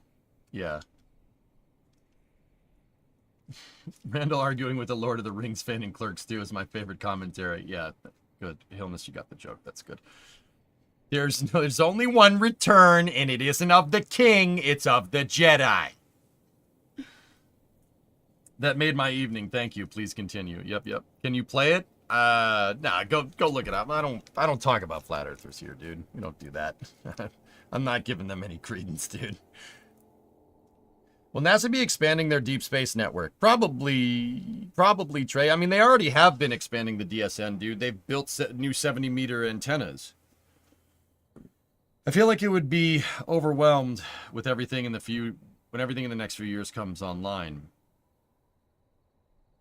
Yeah, they're building new antennas, dude. But I kind of agree with you. You're gonna need something more than that. The time on the DSN is definitely going to get bottlenecked over the next couple of years.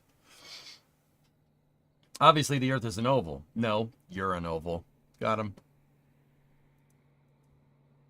Probably get me banned with token is overrated. The Lord of the Rings is a really good story. It's a good story and it's well written.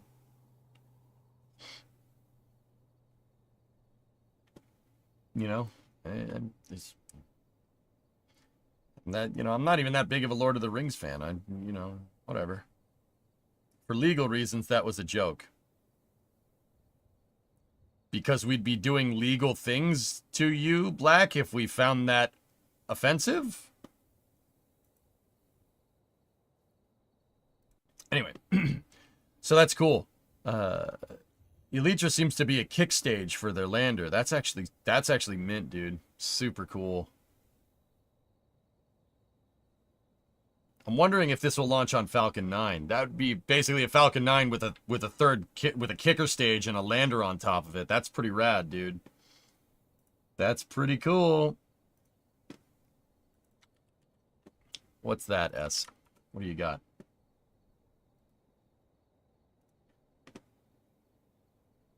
Oh.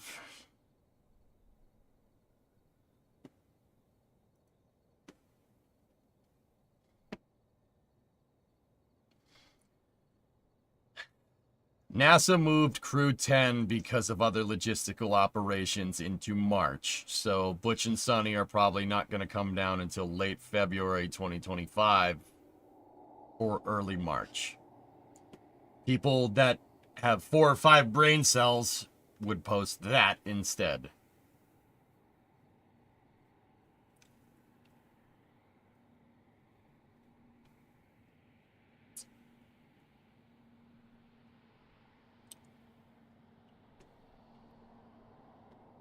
Lovely.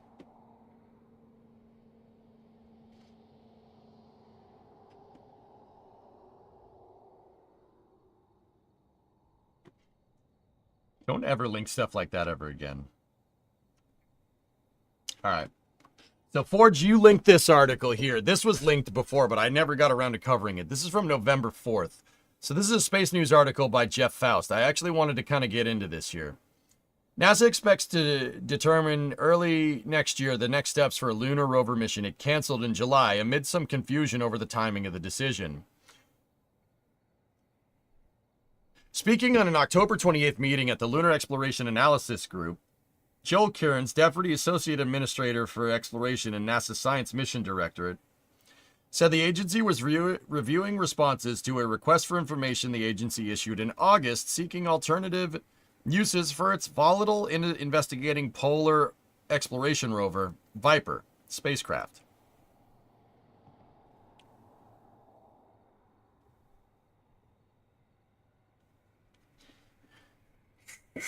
NASA issued the RFI after a decision announced in July to cancel the mission, whose launch had slipped to net September 2025 on Astrobotic's Griffin lander. The agency said they would solicit expressions of interest from organizations interested in taking over the nearly completed rover.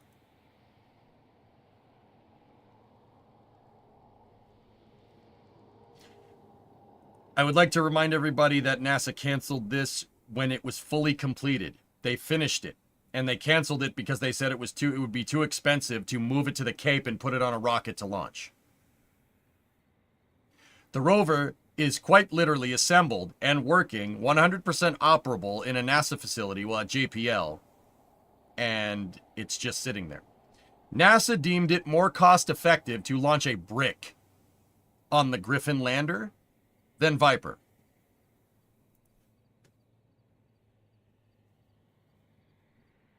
No, that's not an exaggeration. NASA has to continue the contract with Astrobotic under the CLIPS program. So they deemed it more cost feasible to launch a block of metal on the Griffin lander as a mass simulator rather than the completed rover that they have, because of funding overlap with other missions.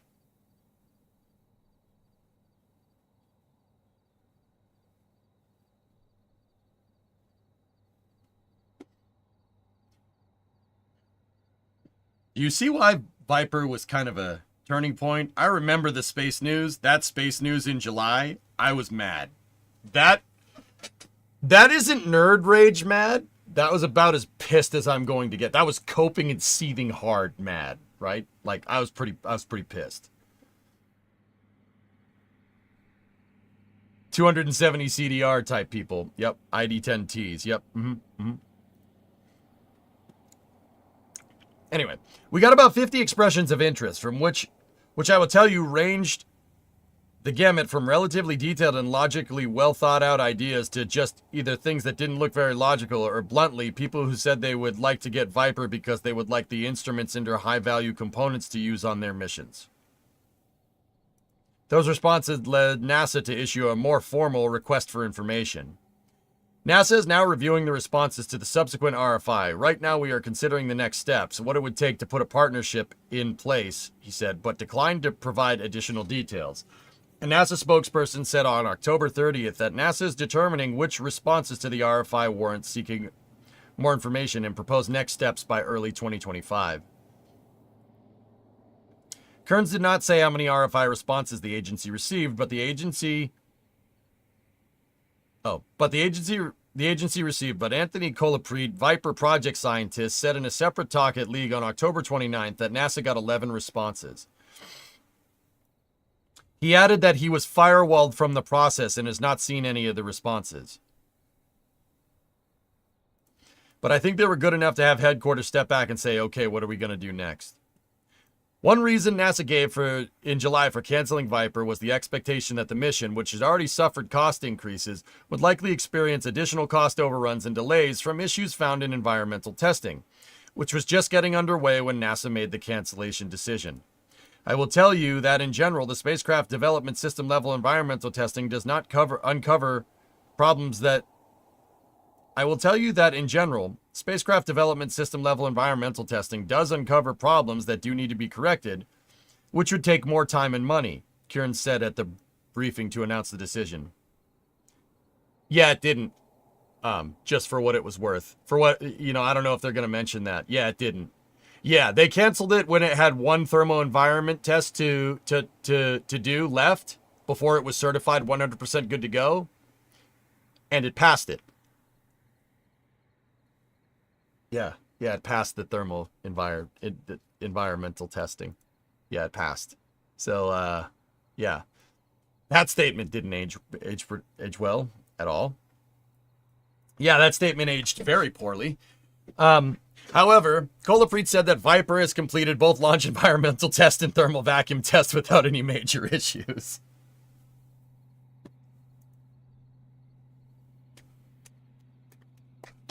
Ah! Stop! Oh my god! Stop! Stop! What are you doing?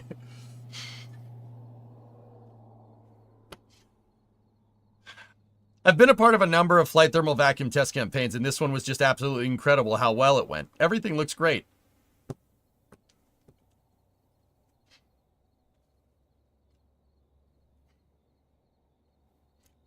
Current plans for Viper to go into long-term storage at the Johnson Space Center. I said it was at JPL, it's at JSC, where it went through testing around the beginning of the new year as NASA decides what to do with the rover. Hopefully we get some real decision in here very soon.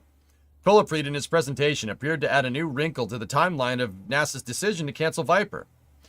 As you know, in January, our lunar delivery plans changed. Following the Peregrine lander, that's Astrobotic, anomalies, it was decided by headquarters that we would not be flying on Griffin.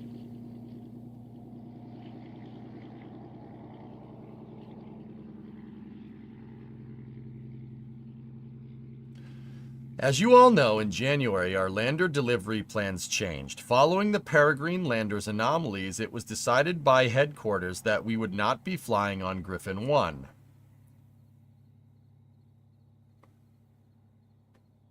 When was this presentation? October 29th. No. Where did it introduce Kolaprit? When was he saying this? Separate talk on October 29th. Okay.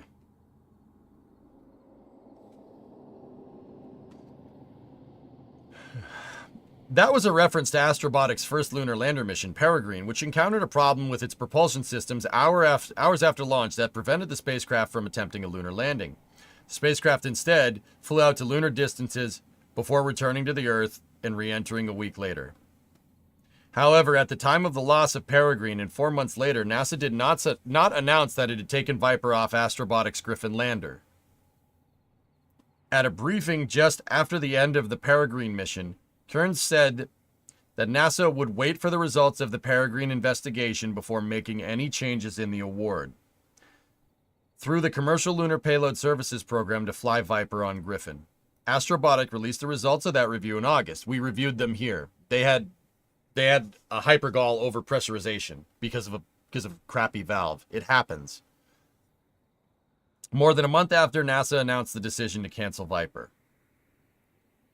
Wait a minute. At a briefing just at the end of the Peregrine mission, Kieran said that NASA would wait for the results of the Peregrine investigation before making any changes in the award. Astrobotic released the results of that review in August, more than a month after NASA announced the decision to cancel Viper.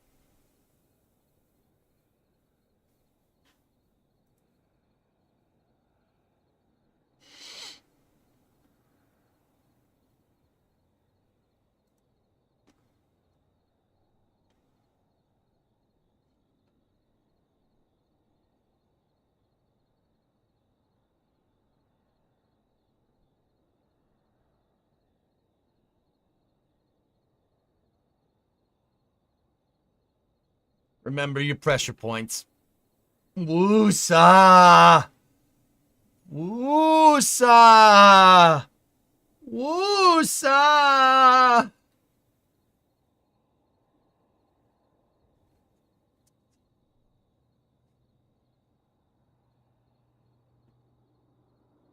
A NASA spokesperson said November 4th in response to an October 30th inquiry that the decision to not fly Viper on Griffin came during a termination review for the rover mission in late June.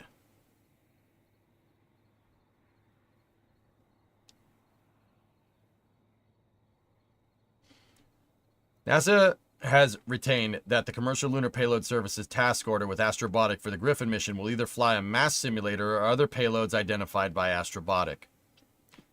In addition to ongoing review of RFI responses, a reprieve for Viper could come from Congress, which could direct and fund NASA to fly the mission as originally planned in a final fiscal year 2025 spending bill. In early September, the bipartisan leadership of the House Science Committee sent a letter to NASA with questions about Viper and the decision to cancel it. NASA's decision to terminate a nearly completed lunar rover and use the full value of the firm fixed-price contract with the CLPS provider to launch dead weight in lieu of Viper raises serious questions. The members wrote in their letter, "This is Congress, okay? All right, let's just point this out for the record. When Congress makes sense in regards to spaceflight policy, you did something wrong. You did something wrong. I'm just putting it out there. Just putting it out there.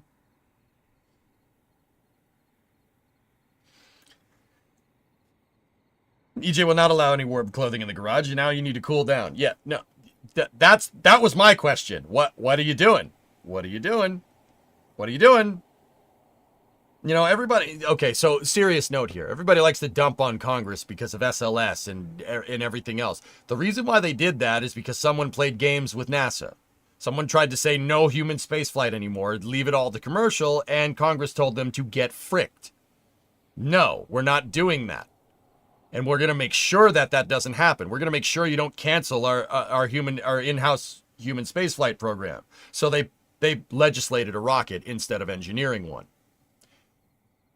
Congress is trying to save our national space program. Now, was it because of jobs? Sure. Yeah, absolutely. That's kind of their job to do that, just before you get all pissed off. But also, you know, they're not as bad as you might think, especially when it comes to this stuff, especially when there's money on the table, right? That's a very good question to ask. That would be my question too. The questions they posed to NASA in their letter range from costs associated with Viper to what other methods NASA plans to use for collect the data that the mission would have gathered on water ice deposits at the lunar South Pole. Another good question. You know the Viper is a rover. Rover, wheels, operative word, wheels, move around lunar surface. It's a prospecting rover that's designed to find water ice on the South Pole of the moon.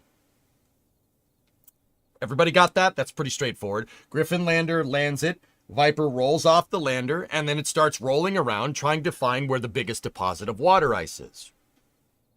Yep. That's kind of important for when you go to send people. You know, you go to send the people, it'd be nice to know where the water is that they can drink to live. The point is that Viper is a precursor mission that's designed to feed into other missions. You know, I talk about how the missions need to be integrated. Viper is one of those integrated missions. It's hard to get canceled, but, you know, NASA could just, we canceled it. And Congress says, the hell you are, right? Those integrated missions, you know, you need that. You need a rover to go find where to build your moon base. You need that. That's important, right? There's a reason why Viper sent me over the edge. Viper sent me over the edge because not only is this piss poor project management, but this also highly suggests that someone's playing games. That is the worst. Playing games with NASA.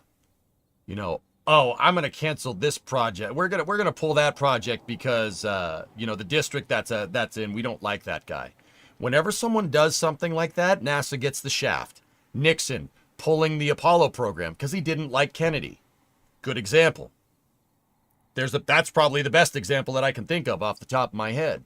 Anytime someone plays games like that with NASA, it doesn't end well for anyone that, you know, wants to pursue the final frontier. We kind of get the shaft. Hey, Leglander. Thanks for the raid, man. Somebody playing games. I don't like that. I really don't like that. Whoever made this decision needs to be held responsible. You need to be responsible for your actions.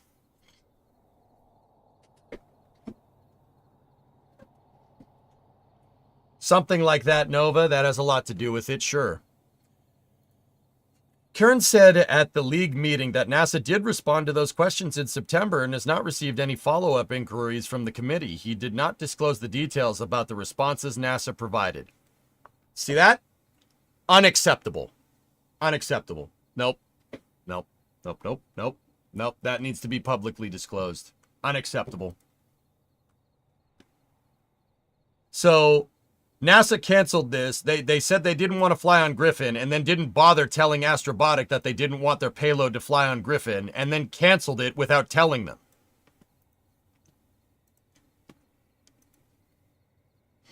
Do you guys remember a little while ago how I've had this kind of fun shtick that I do where, like, if I was NASA administrator, I'd go into HQ and I'd be like, you're fired, you're fired, you're fired, oh, you, sir, you are definitely fired.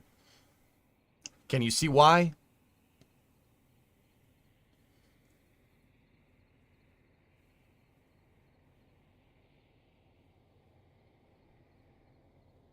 I feel like this sort of thing is what partly caused Challenger. Nah, yes and no. No, this is... I mean, kind of, yeah. I mean, I really hope Jared cleans house. I really do too. You know, they had no problem laying off talented scientists at JPL, right? Headquarters, NASA HQ had no problem giving JPL the absolute shaft and then canceling Chandra and Viper, right? Viper was Johnson, but... So, guess what? Guess who's on the chopping block next, boy? I really hope it's them.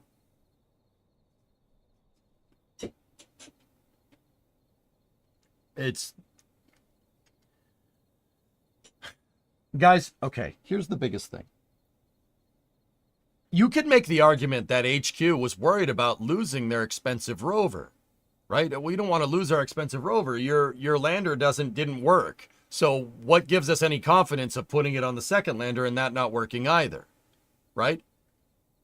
You could make a viable argument for that, but the whole point of the Commercial Lunar Payload Services program is to fail forward. These are low-cost, low-risk missions, right?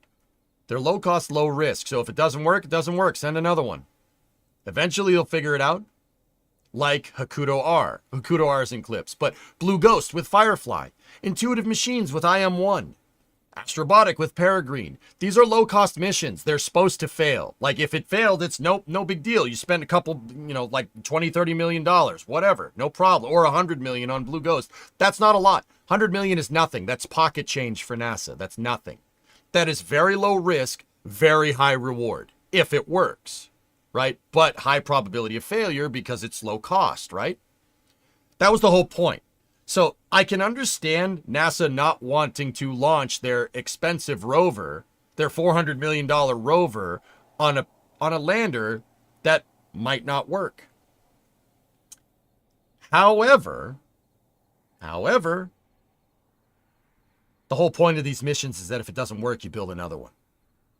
You build another one. That's the whole idea. That's the whole point of clips. Right?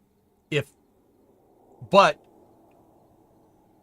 the flip side to that flip side is that how do you know how much a lunar prospecting rover is going to cost? There were clearly some overruns with Viper. You know why there were overruns with Viper? Because it's not like they can go to Walmart and buy a lunar prospecting rover. You have to build it yourself. And building it yourself is expensive. But it's always going to be expensive if there's no market for it. It's NASA's job to mature technology and get it to a certain technology readiness level where it's matured enough to be able to enter the civilian market and somebody could start mass manufacturing things. That's the whole point of NASA. That's what NASA is there to do by definition. To advance technologies to technological readiness level where it makes sense for a commercial contractor to use that tech. Inflatable modules with Bigelow, before Bigelow folded because Bigelow things, is a good example of that. Dream Chaser is another great example, right? Dream Chaser was a NASA design. SNC didn't invent that. It's derived from the HL-20 launch vehicle, which in turn is kind of influenced from the MiG-105, if you really want to know. But that's the idea. So I can understand NASA not wanting to launch this payload on this lander because of the probability of failure. But also at the same time, this isn't, if it fails, it fails. So what? Launch another one. NASA, this is NASA treating this like old space when it's not. I will go to Walmart for all the space needs aisle for my rover. I mean, I'm probably going to go to Harbor Freight if we were going to do something like that, or Micro Center probably be a good idea. Right? Griffin was going to fail. They never launched. If they never launched it, yeah, of course. You know, and Astrobotic's problem with their hypergolic systems isn't even a big one. It's a sequencing problem, if I'm remembering correctly, not a hardware issue. It's not a hardware issue because they only overpressed the tank for maybe a half second. And it didn't blow up. The thing, that shows a pretty good design. It's just, once again, with these missions, you're always going to carry risk because it's the first time you're doing it. But NASA offloaded that risk to commercial customers on purpose because NASA can't be seen failing. But the commercial contractors, clearly it's not a big deal, right? But NASA, like I said, this is playing games. You're playing games with this.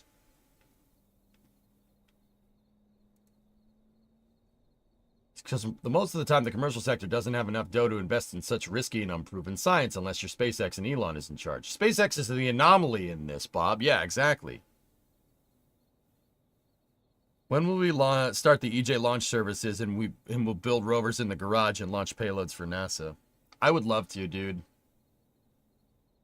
I would love to. We'd need some venture capital to do it, but I'd love to.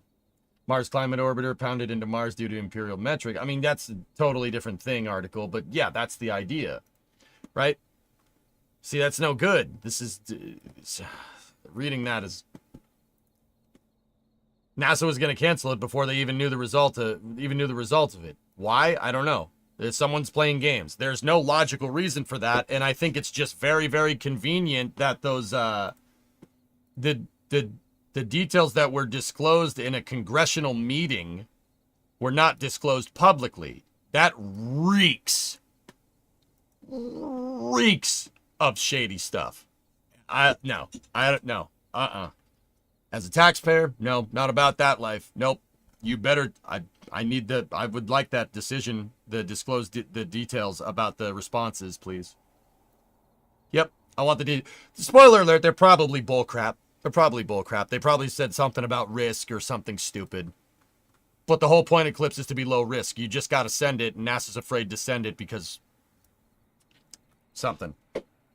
Would a Freedom of Information Act apply to this? Maybe. Should make a deal with Mark Rober.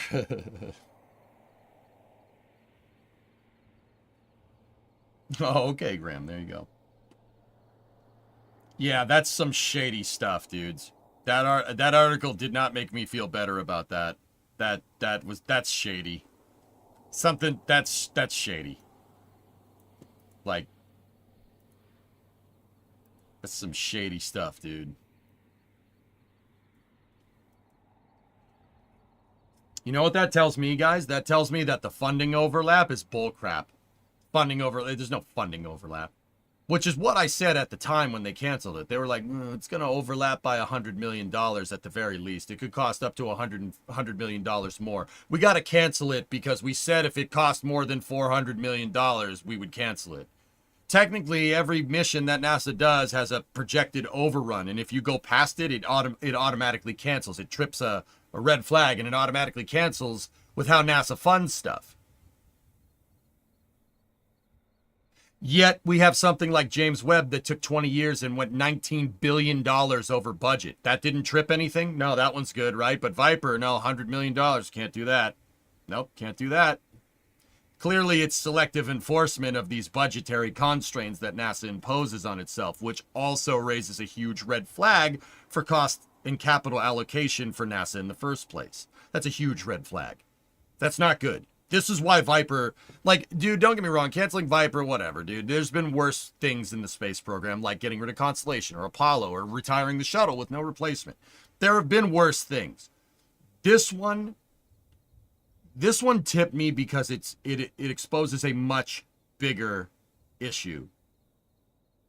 And it's something that no one's willing to look in the face. No one's been willing to look in the face for 50 years. There's some shady stuff going on. People play political football with NASA, and it's not okay. It's not all right. Something real shady went down there, dude. Something real shady went down.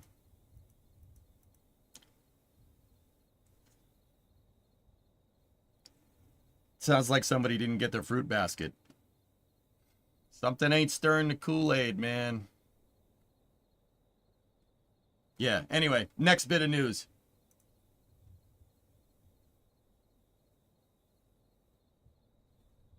Something went down, dude, and it's not cool.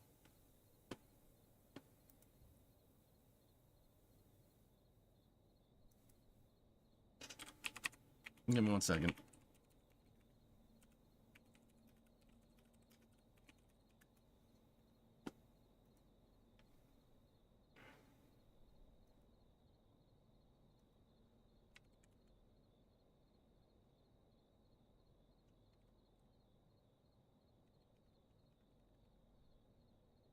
All right. Fun thing, EJ. That's not a NASA thing. There's an application that was supposed to be for limiting the cost of defense weapons acquisitions applied outside of its original intended scope.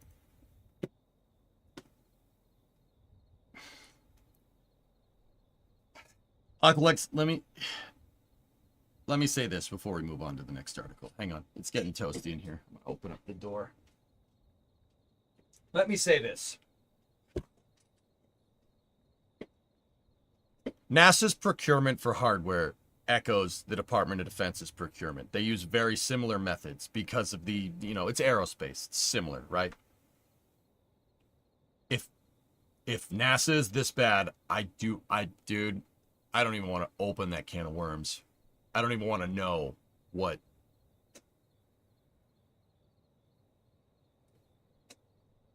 I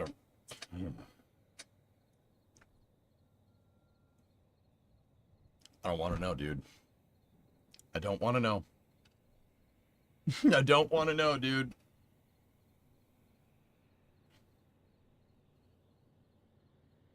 I don't, dude. I know it's derived from that, dude. I don't even want to go down that. I don't even want to go down that road. Do you remember when we were reading about USPS? Oh, dude, that actually reminded me. One thing that's kind of not space news.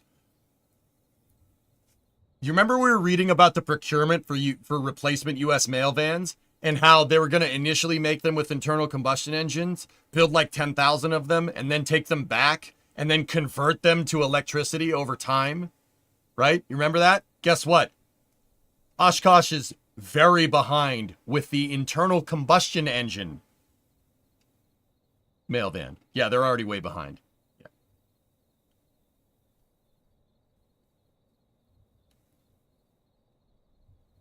Oh, yeah.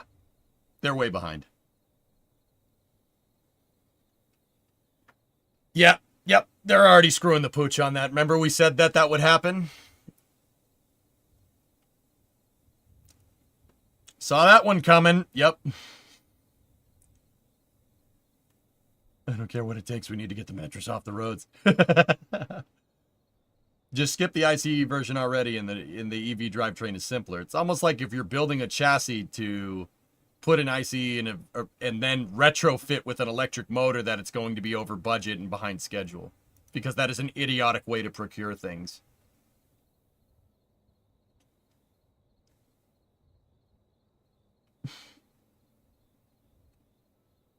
Oh. Dude, why? Dude, just go to Canoe or Rivian or something. Somebody that knows how to mass produce things, please. Anyway. Okay, what's this next one? Forge linked this one too. I think he's gone, but this is today. The OSTP releases cislunar science and technology plans. This is Jeff Faust. We'll do it. Yeah, sure, man, sure. Frick it. You want to lead that EV revolution? You don't think you're chomping at the bit? Please, like. Anyway, screw it. Buy the e-axles from Edison at this point. Yeah, sure. Do that. Just Dude, even like retrofitting the Grumman LLVs, just do that. Just do that. Just do that, please. Just. So tired of this, man.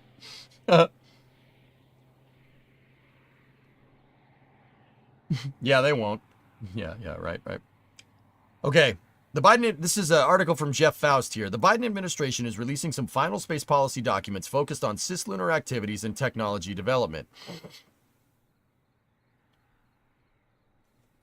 Uh-oh.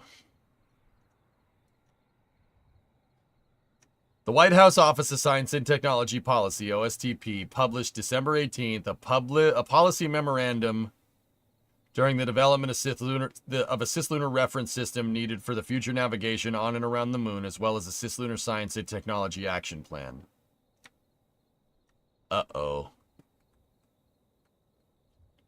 The memorandum directs the federal government, led by NASA, to develop common reference systems for the moon, providing an implementation plan to the White House by the end of 2026.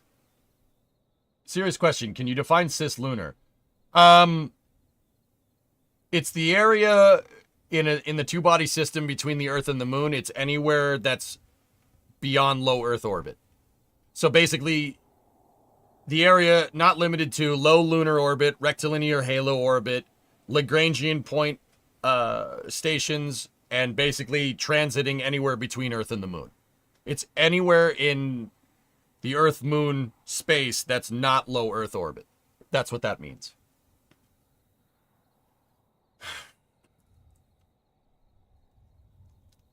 The memorandum... Okay.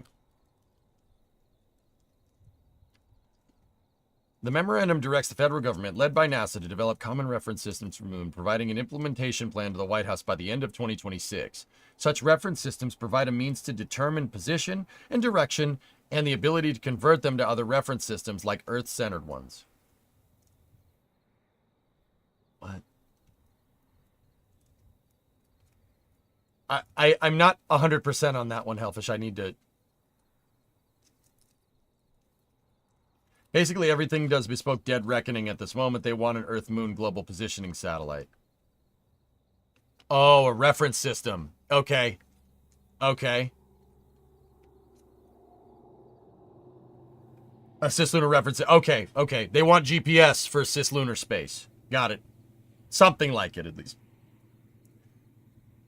Thank you, Aqualux. Yeah, I was kind of a little bit on that one.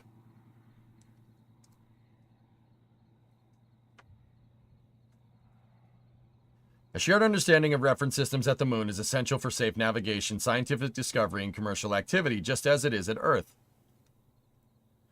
Now's the time for the U.S. to lead a coordinated approach to establishing reference systems at the moon.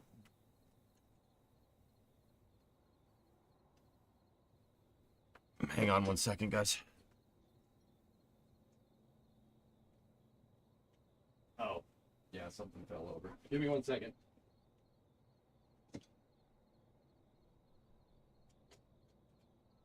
Okay. Sorry. Yeah.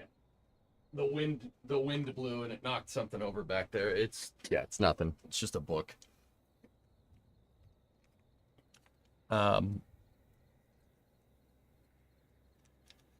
Don't look behind the curtain.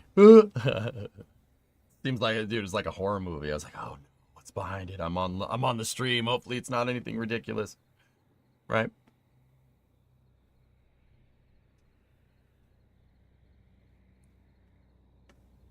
Now's the time for the U.S. to lead a coordinated approach to establishing reference systems at the moon. Well, these and complementary foundational standards for cislunar activities are being defined and infrastructure at the moon is being built. The Cislunar Reference Frame memo follows up on a similar memo from OSTP in April, directing the work on a timing system for the moon. Yeah, GPS.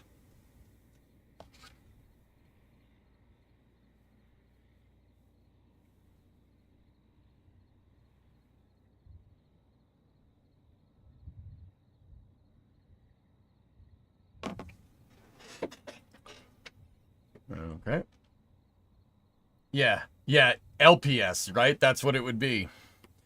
That time standard must account for the effects of general relativity that would cause a clock on the lunar surface to lose nearly 60 microseconds per day compared to a clock on Earth. Yeah, that's what a lot of people don't know about global positioning satellites. They're not like pinging your position and tracking you. No, it uses timing. It uses time to actually position things. A lot of people don't know that.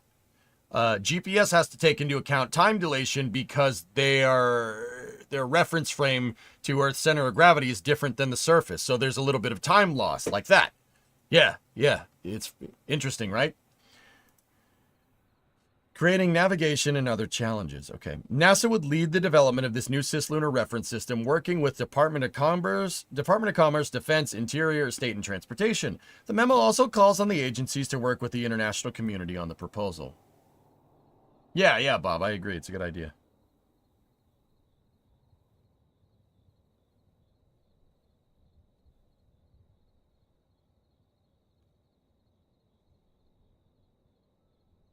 Yeah, right, Buster? Pretty crazy.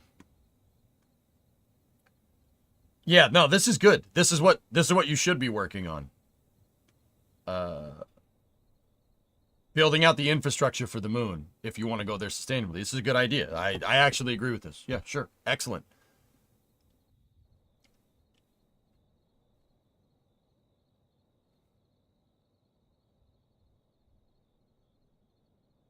Discovery, go at throttle up. Mm-hmm. This seems to be just a memo.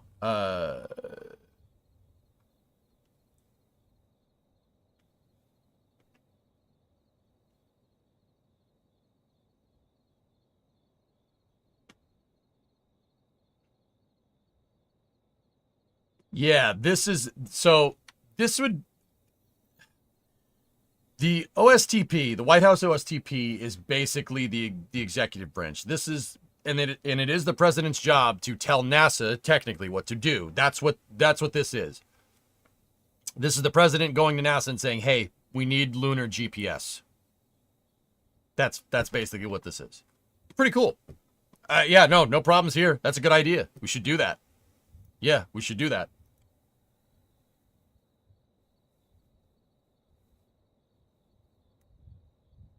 At this point, they don't even have an agreed upon latitude-longitude system that applies to things going to and from the moon. No one even agrees on what time it is there. Yeah, we'll see.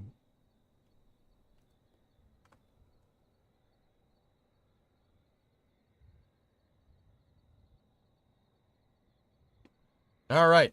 That's actually a good call. That's super cool. Really good news. Where the money is going to come to do that, but hey, whatever. Okay. So, Dale, you didn't need to remind me. I remembered. Here's the tail end of this. Let's check. So this is coming from Eric Berger, right? Who's the senior space editor at ours. This was supposed to be anonymous, but anyway. This is from a propulsion systems design engineer at ULA. What does this say? Mini rant time.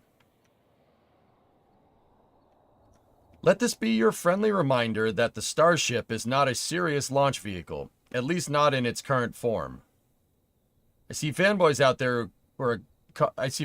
there constantly raving about how revolutionary it is, while conveniently ignoring the fact that its payload to TLI and translunar injection and transmartian injection is precisely 0.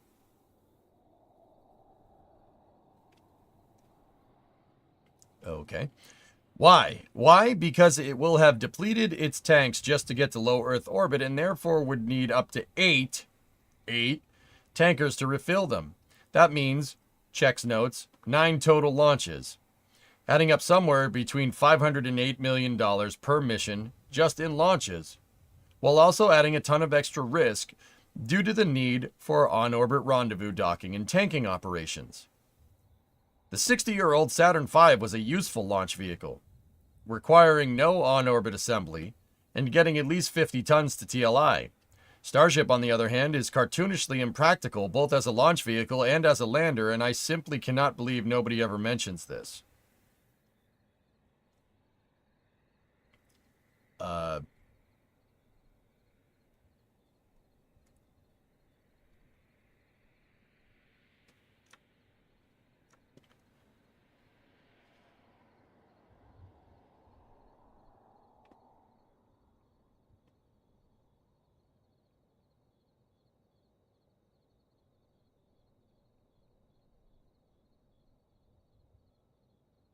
Discovery, go at throttle up.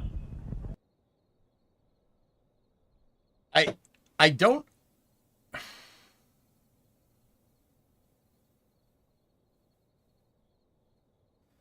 Here's the thing. I don't look at this and get pissed off. I don't look at it and get outraged. I don't look at it and go, yeah, he's right. I'm just like, all right. So what?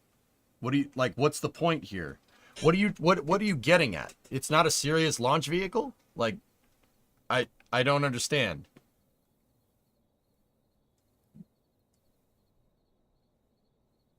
I don't like what okay, what's your point? Not a serious launch vehicle. Yeah, if you want to make the argument that Starship isn't a serious launch vehicle because it hasn't done any really missions, sure. Yeah, if you want to make that argument. But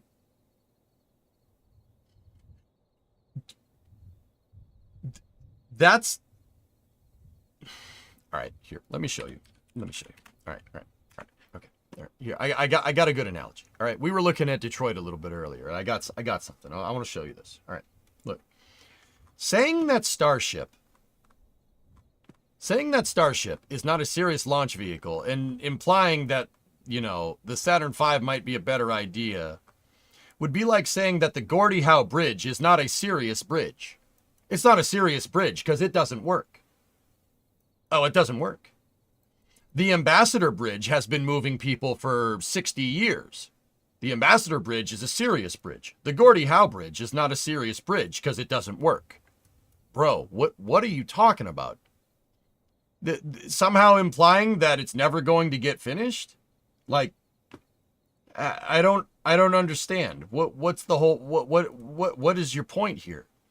Like, this seems to imply that Starship, like in its current form, is not a serious launch vehicle. Well, yeah, no, of course not. It's still being developed. Sure. The Saturn V wasn't a serious launch vehicle until it was. I don't understand. Like, at least not in its current form. You answered you say it's not a serious launch vehicle, not in its current form, and then go on to say that its architecture, which is also not its current form, is a bad way of doing things. I don't get it. Like, what do you... All right, it's in development, dude. And you'd be foolish to think that it's not going to end up doing that. Like...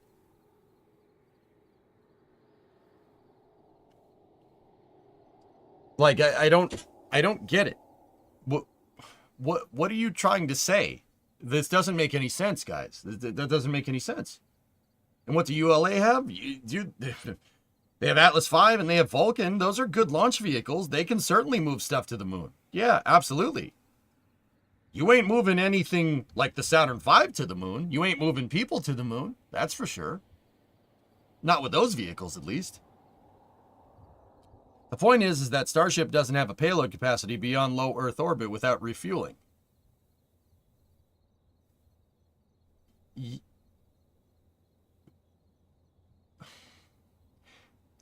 Black Eagle, that's a really weird point to make. Because the whole premise of its argument is that it's not a serious launch vehicle in its current form. Well, yeah, of course it's not. If Starship can't refuel, it's pretty useless. But Starship is also still in development.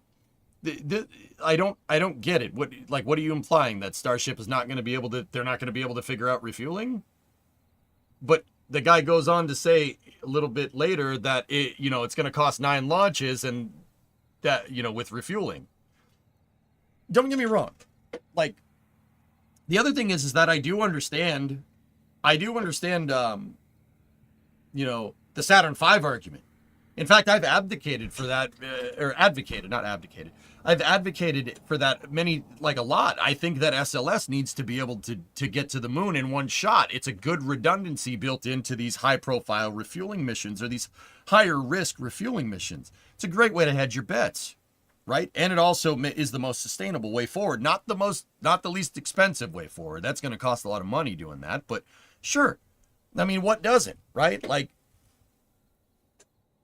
you know, and then the guy goes on to cite cost at $800 million price point and just launches. How much does an SLS launch cost?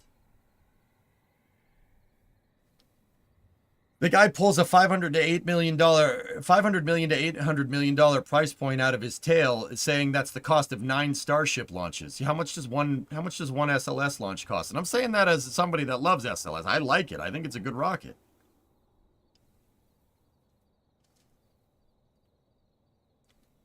He says per launch. That means, check notes, 9 total launches adding up to somewhere between 500 to 8 million per mission in just launches, while also adding a ton of extra risk. Okay, where's that? Okay, so all right, where's this number coming from? I'm confused.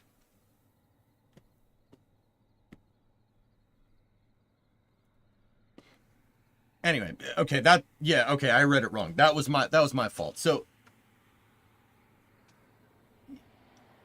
So is it a serious vehicle? You're talking, the opening statement is to declare it in its current form, and then says in its current form it won't be able to do.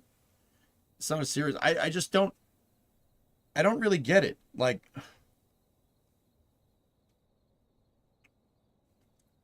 so what's this whole rant for? Like, what are you trying to prove? Usually, guys, when I have rants, I have an end goal that I'm very specifically trying to prove a point to you with. Right? Like, so I brought up it's not a serious launch vehicle. It carries a lot more risk. It's potentially more expensive. But that completely ignores the fact that, like,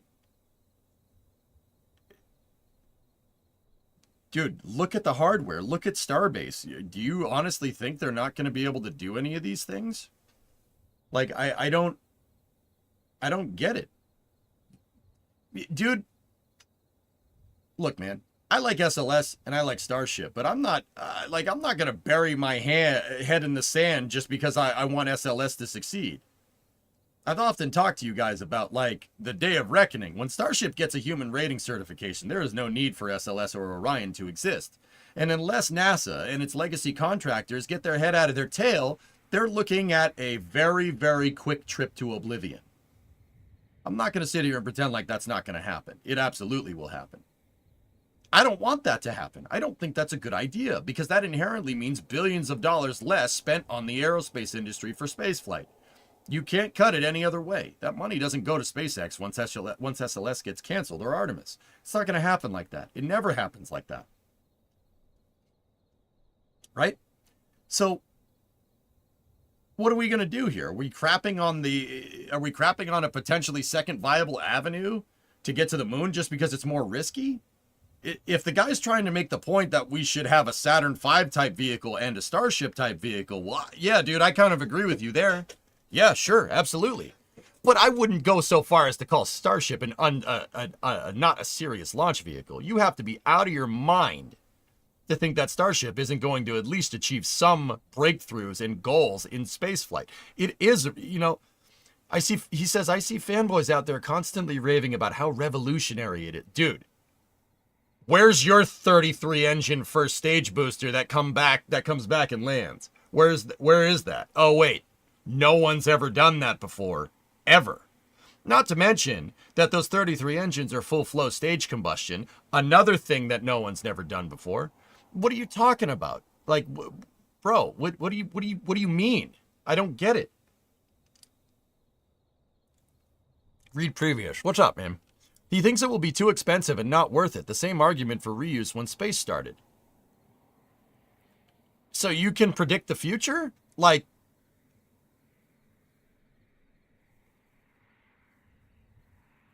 okay, all right. Let's play off the notion that he's right. That Starship proves to be non-viable, like the space shuttle. Did we just forget that SpaceX has the most robust and best launch vehicle ever designed by man waiting in the wings? You think SpaceX could, if Starship is a bust, right? And it's a total bust and it doesn't work and reusability is not, you don't think that SpaceX couldn't come up with some pretty damn good architecture really quickly with Falcon 9 and Falcon Heavy? Like, what are you talking, like, that's why I don't understand this dude's point. Oh, he's like, oh, if Starship's a bust, blah, blah, blah, blah, blah, it's a not serious launch vehicle. All right, so Falcon 9 is? It isn't? Like, dude. If SpaceX can't make it with Starship, they will make it with Falcon 9. You'd be off your gourd to think that they wouldn't do that. Right?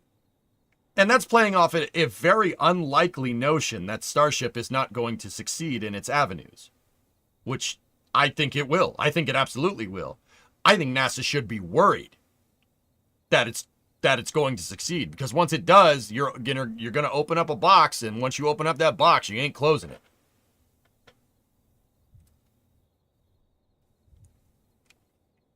I don't understand what this dude's trying to make, like the point that you're trying to make, right? Like,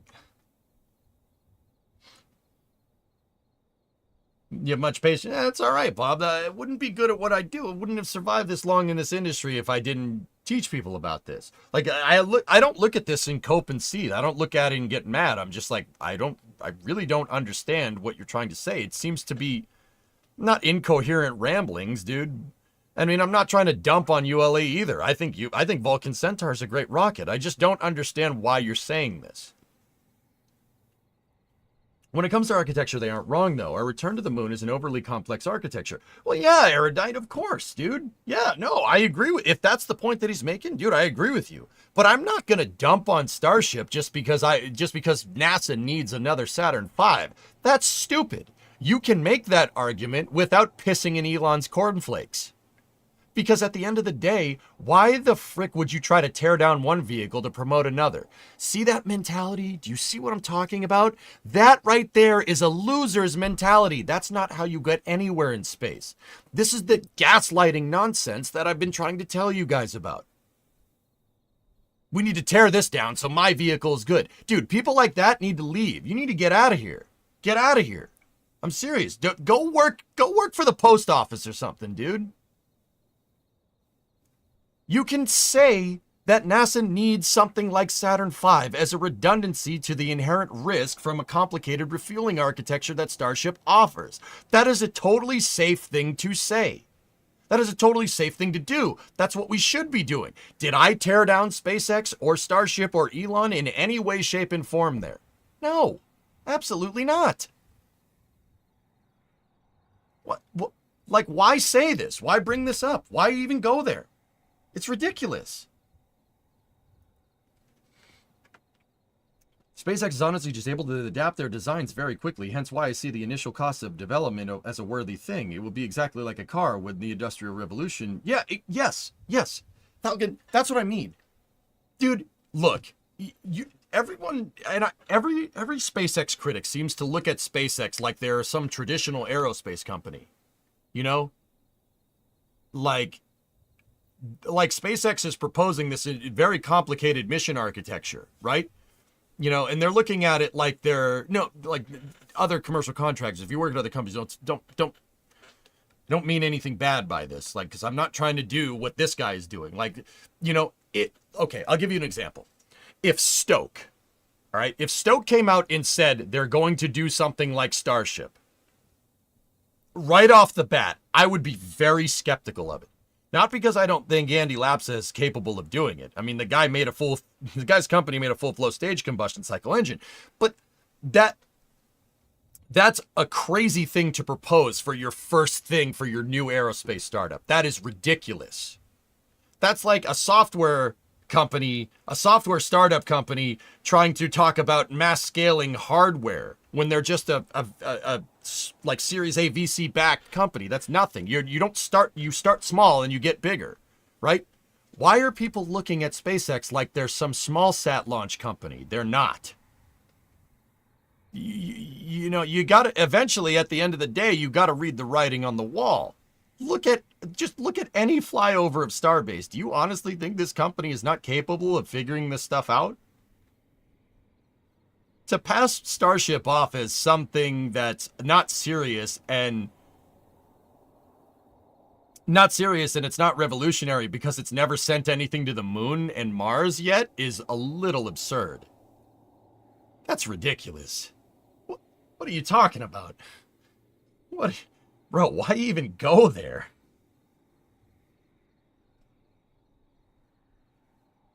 I just don't know, like, why this bothers you.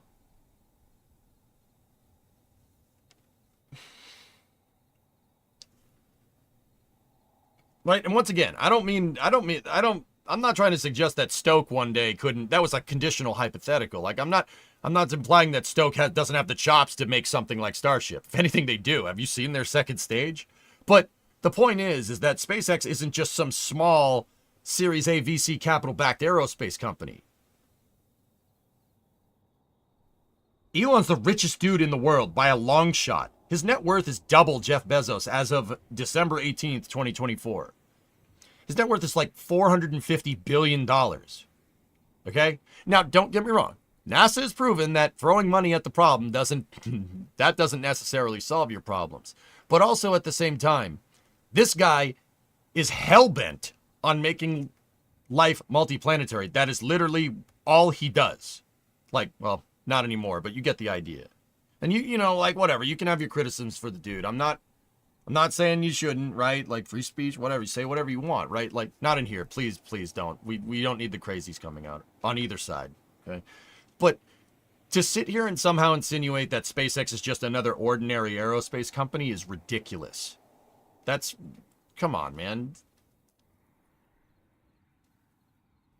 Like, what are you talking about? Why even go there? Why even say this? Bro, if your first ever launch vehicle is in a Porsche, why start is what it sounds like. Yeah, exactly, dude. I just don't get it. I don't get why you'd even go there.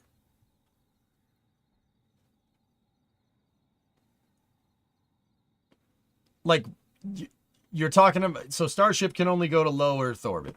That's what? Yeah, it can only go to low Earth orbit in its current form, right? But okay, so all right, if we really want to play this game, we want to talk about Delta V. If Starship launches with a 25 metric ton payload, it could get it to the moon. No LEO refueling required, dudes. Do you guys remember that SpaceX is baselining this vehicle for 150 metric tons to LEO? Starship in its like first iterative development, after its first iterative development phase, so when it becomes a serious vehicle, right? And carrying 150 metric tons to low Earth orbit, no one's ever done that before, first of all. Second of all, with a small enough payload, it could probably get out to the moon, no problem. Like with a 10-ton payload, if it can move 150 tons into LEO, you could move 10 tons to the moon, no problem. Like, no problem. Like, I'm sorry, there's just no way to get around that, right? Also, to say it's not a serious launch vehicle because even in its baseline, it could do 100 tons to LEO. Like, dude, the writing's on the wall, man. Like, how can you look at everything that SpaceX is doing and be like, oh, this is an unserious attempt at going to the moon? That's beyond me, dude. And this guy's a propulsion systems designer. Like, you can't. It's a full flow stage combustion cycle engine, and it's not revolutionary. All right, dude.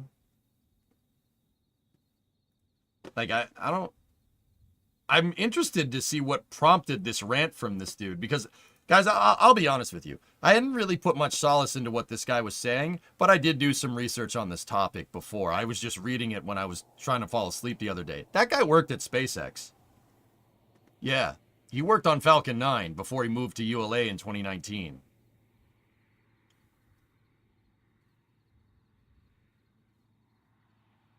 Which is the weirdest part of this entire story. In future versions of Starship, plan to put 200 tons into Leo, which would also be more to the moon. Toothless, if there's ever a version of Starship that could yeet 200 tons into low Earth orbit, you could put a LEM inside of Starship's payload bay, and Starship could get it to the moon. LEM could deploy, go down, come back up, dock with Starship, ascent module dump, Starship comes back. You could do that. Sure. Absolutely. Heck, you might not even need the LEM. That's, dude, a baseline Starship, like, if it could carry 200-ton payload capacity, dude, you could just send that directly to the moon. No low Earth orbit refueling required, man. Like, actually, I'm thinking about the. Nah, I like my idea, the LEM. Yeah, you make a Starship, right, that has a thermal protection system, not HLS, right, and it has a small payload bay, like a shuttle payload bay, right. And then you have a crew tank at the front, maybe like a little bit bigger than a Dragon, right? So if you're making that with a Starship that has a baseline performance of 200 tons to low Earth orbit, you're probably moving. I'm trying to do the Delta V out in my head. That's probably what if your shuttle style Starship is baseline for 200 and you have a 25 metric ton lander in the payload bay. Dude, that is almost enough to just fly Starship with a lander in its payload bay to low lunar orbit, take the lander out, go back down, come back up, do an Apollo thing, only Starship is your CSM instead, and then come back. That is almost enough Delta V to do that, provided you can mitigate boil off. But you got to remember, if SpaceX has gotten to a point where they're baselining Starships for 200 metric tons to low Earth orbit, they've probably figured out how to refuel that too. And if it does 200 metric tons to Leo with refueling, that means it gets 200 metric tons to the surface of the moon and back. If you figure out low Earth orbit refueling, you are set to jet. Remember, per Elon's own explanations, Starship can almost SSTO by itself. It can almost make it to orbit with no first stage. So let's think about that for a second. That's 7 kilometers a second, Delta V. He said it can almost make it. You need 9,000 meters a second to get into low Earth orbit. If Starship can almost make it by itself, let's rate that conservatively at 7 kilometers a second with no payload. So you put a payload in that's 25 tons. That gives you, let's conservatively rate it again. That gives you a Starship, probably about 5 kilometers a second in low Earth orbit if you have a 25 metric ton lander, something like that. 5 kilometers a second is enough to get to the moon. That's easily enough to get to the moon. You need 3,500 and change to get translunar injection, and probably about another kilometer a second to circularize. That's enough to do an Apollo style. Yeah, unserious launch vehicle. Okay. Hell, forget the LEM. Just expand the tanks into the payload area slightly and land the Starship. Isn't that what they're doing, Aqualux? Just putting it out there. Isn't that what they're doing? 619, my top of my head napkin math says it's not enough to get home, but it's enough to get to the moon. And if you refueled it, it's absolutely enough to get to the moon. So a Starship with basically the Apollo LEM in the payload bay with a crew tank, right? That almost has enough to get to the surface of the moon with a 200 metric ton baseline to low Earth orbit payload rating. That definitely has enough to get to the moon. If you have refueling, that's enough to get to the moon and back with no landing, right? That's crazy. This is what's on the table here. And SpaceX is very close to figuring this out. They will figure this out in the next 6 months. This is what I'm talking about with the day of reckoning. And this is what I mean, like, dude, to try and bring up an argument that Starship or what SpaceX is doing is unserious is ridiculous. And I'm saying that as somebody that loves the Artemis program and really wants the Artemis program to succeed. You'd be out of your freaking mind to say this stuff. What are you, crazy? Look at the numbers that we just crunched off the top of our heads. Are you nuts? Why would you thrash on Starship? It sounds like jealousy to me, dude. That's what that sounds like. Sounds like you jelly, son.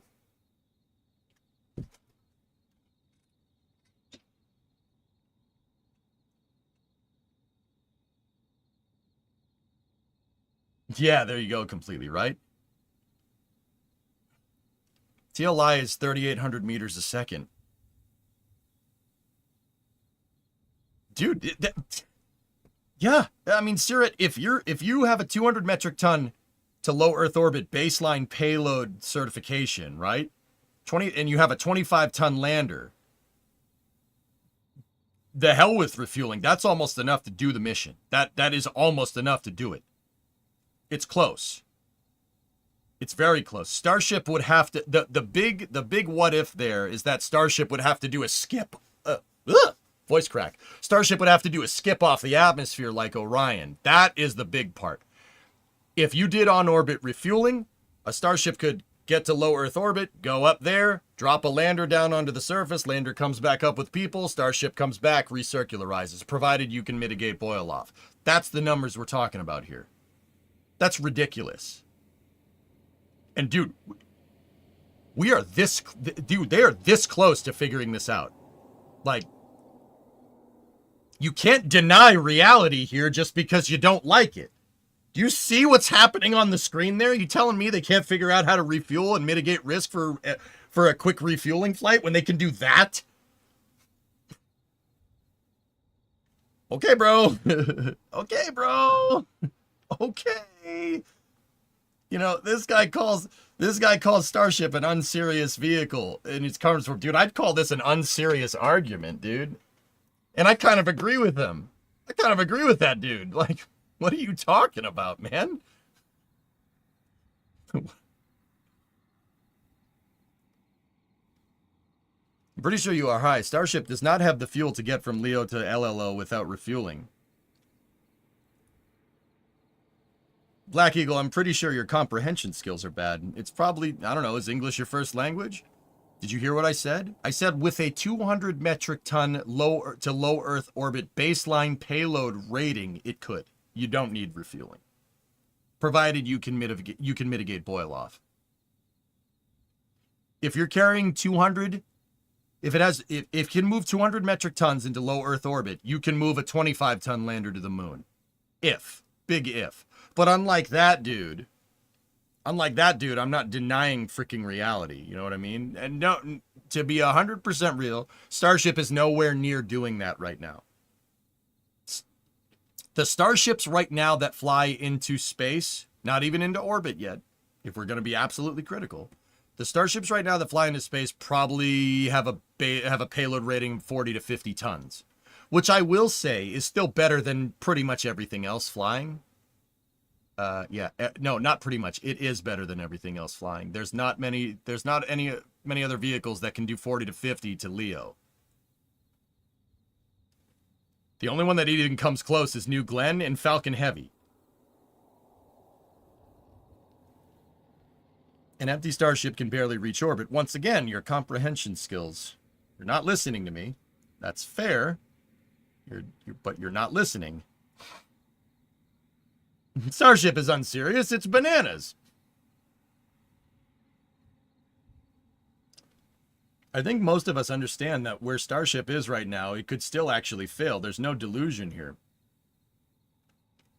And if that's the point that the guy's trying to make, dude, I agree. I think that's a very good point. But you don't need to go dumping on Starship because you think there's a possibility of it failing.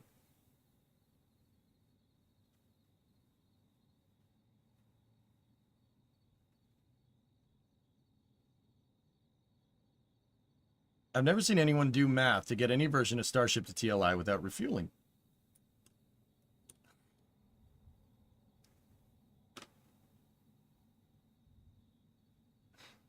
I don't understand why you guys aren't listening to me. Am I speaking another language, or we're talking in English, right? Guys, do the math out. If a vehicle can move 200, if a two-stage launch vehicle can move 200 metric tons to low Earth orbit, that same 200 metric ton launch vehicle with a 25-ton lander, right, and 175 tons of nothing could get to the moon with a lander inside. You could get to low lunar. Yeah, absolutely. It absolutely could. If not, you'd be very close. I don't think you could do the whole mission, but you could get to the moon. You could get at least to the moon's SOI. At the very least.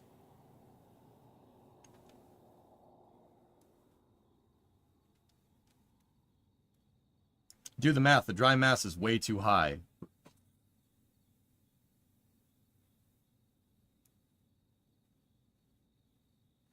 Respectfully, you're wrong here. Starship is just too heavy.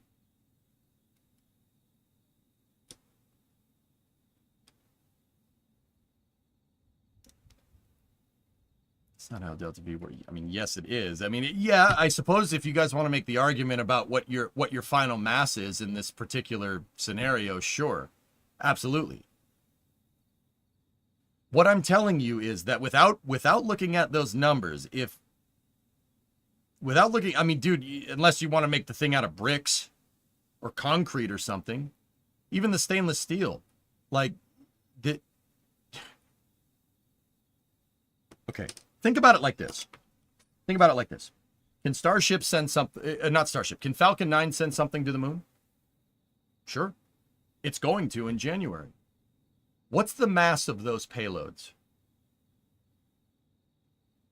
What's the mass of those payloads? It's sending 2 payloads to the moon, Blue Ghost and Hakuto RM2. What are the mass of those payloads? What's Falcon 9's total payload capacity?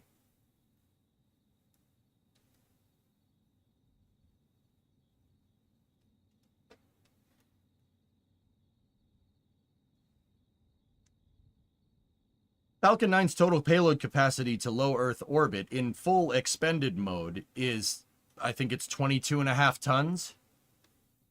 So if you're moving 2 3-ton landers, if you have 2 3-ton landers aboard and not 22 metric tons, it can move it to the moon.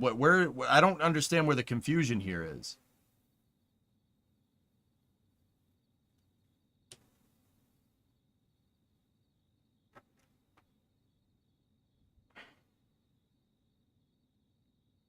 We're talking about a hypothetical 200-ton DeLeo Starship. Now, right now, Starship is 50 tons at best, so people are just not getting it. Yeah, Yuri, that's what I'm talking about. Like, guys, this isn't... You're not even... Starship would have to be made out of, like, carbonated steel, not stainless, to be able to move 200 metric tons to low Earth orbit and not get 25 to low lunar. Past TLI to low lunar with a 25-ton payload. What did you make this rocket out of?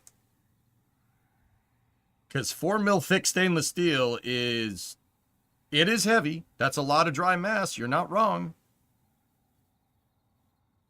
But that's not enough to make that big of a difference when you have a 200 metric ton DeLeo payload capacity. And keep in mind, because people are clearly confused about this, I'm talking about where Starship is projected to go, not what it is right now.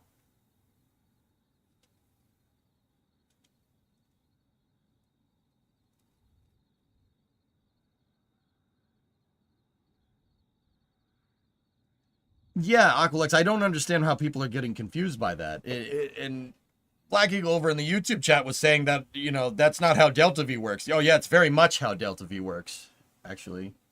Yeah, that's very much how Delta V works. Yeah, maybe if you made it out of lead, Graham, yeah, sure.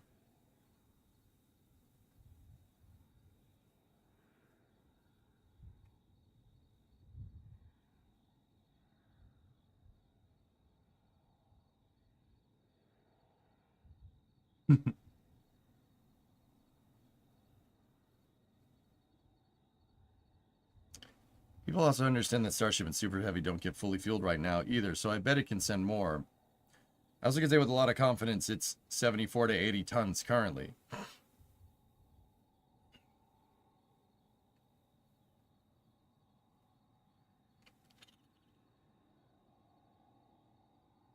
I'm running some numbers in my head, Trey. Give me 1 second.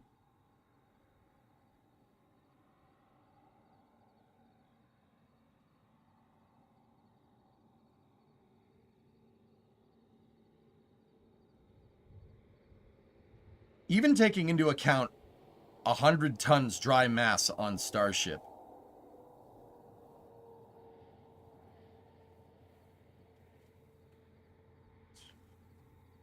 You have to go backwards. You have to reverse solve the delta V equation because we're filling in the blanks retroactively.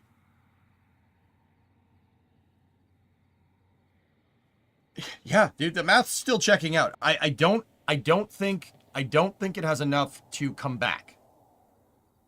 If you have a Starship that's 100 tons dry mass, 200 ton payload capacity to low Earth orbit,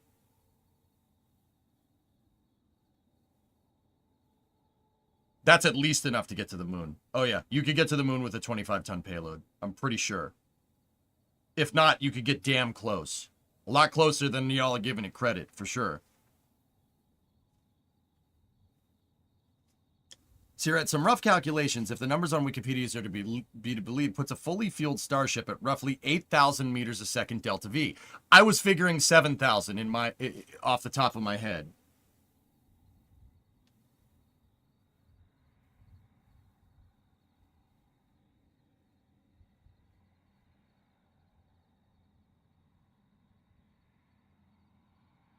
Okay, so Sarah, what are you saying? You're doing this with 200 ton dry mass and 2,000 tons of fuel. So 8 kilometers a second. That's so, okay. You would probably expend, with 200 tons of payload, right? You're going to expend, out of that 8,000 meters a second, right? You're going to expend what? 6-7 kilometers just to get to low Earth, right? Siret, run those numbers. 2,000 tons of fuel, 225 tons of dry mass. Run them. How much delta V you get now? Because you guys are going to remember the delta V equation is logarithmic. It's not linear. It's logarithmic. Question: 8,000 fully loaded with payload or just empty? The numbers that Siret was running took into account 200 ton dry mass, 2,000 tons of fuel.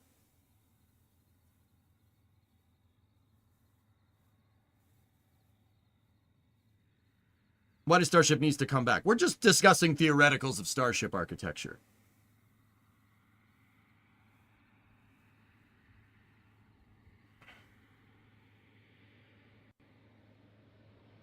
It uses ln. It's a natural logarithmic function, Nova, not log. Log is different.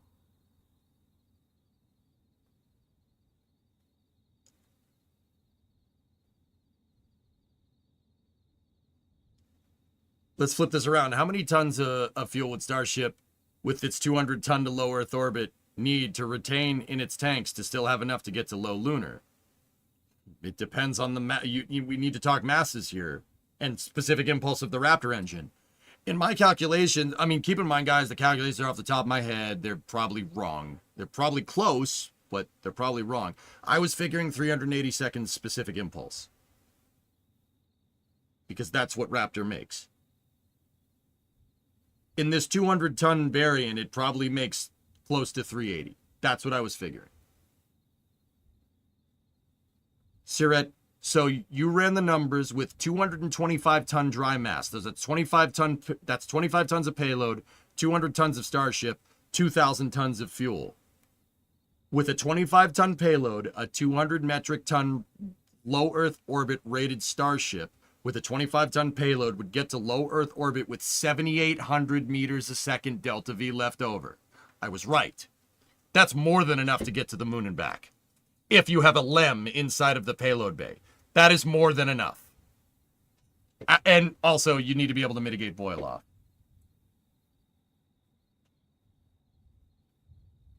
You're being really conservative on specific impulse. This is what I'm saying, dudes. This is what I'm talking about. You can't deny the reality of Starship. It could still fail. But also, that's very unlikely. But also, if it succeeds and SpaceX accomplishes their goals, holy balls. That's going to be cool, man. We've moved into retro encabulator territory for me.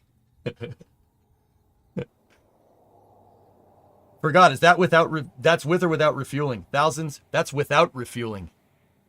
That's no refueling. Because the premise of the argument, I'm pointing at it like I'm still on the other screen. The premise of this argument is that it's an unserious vehicle because it could just get to Leo and it needs to refuel past Leo.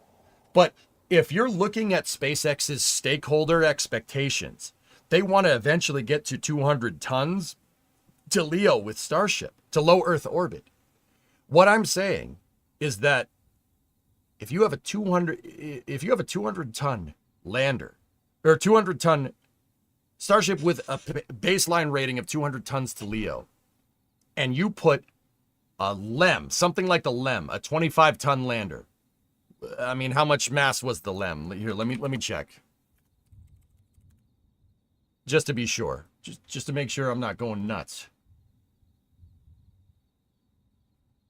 Yeah, look at the extended duration LEM. It's 16 tons. I'm figuring a 25 metric ton orbiter. If you have a Starship that can bolt 200 tons into space at a 380-second specific impulse, you could, if you have something like that, you could just put the LEM inside of Starship's payload bay and send that to the moon. And the LEM could get you to the moon, and the Starship could get you home. It has enough delta V to just go straight to lunar orbit. Yeah, crazy, right?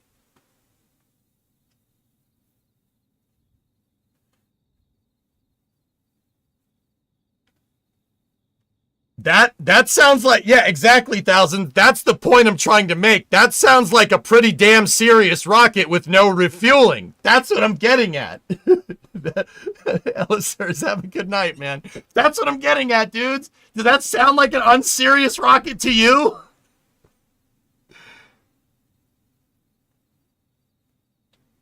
Keep in mind there are 3 sea level Raptors, so it's closer to 350 seconds. Narnian, if you figured 350, dude, even figuring 350, it's still close, man.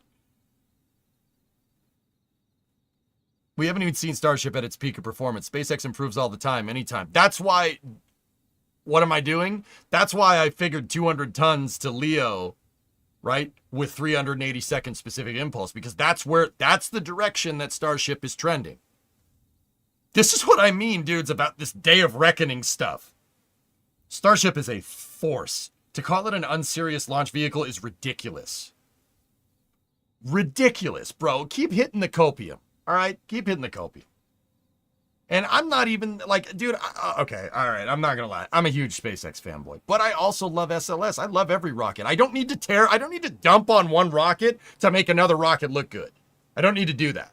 I can talk about their strengths and weaknesses individually. Like, because why would you dump on another rocket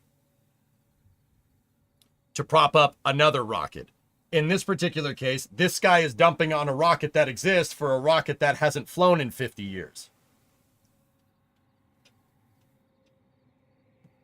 What is the purpose of this exercise other than making you look like an idiot? What's your point? Do we bring back the Saturn V? I mean, dude, I'm here for it. Let's go. Let's do it. You know, but by the time you bring back your Saturn V, that whole 200 metric ton Starship thing might be a thing. Bro, I want to do that in KSP. I want to do that in Kerbal. I'm going to build a Starship and put a LEM in it. That'd be sick, dude. That'd be so good. Oh my goodness. That would be so good.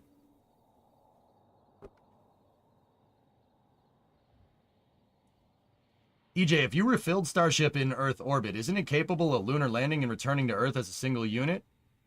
With an HLS ohm? Maybe. Maybe.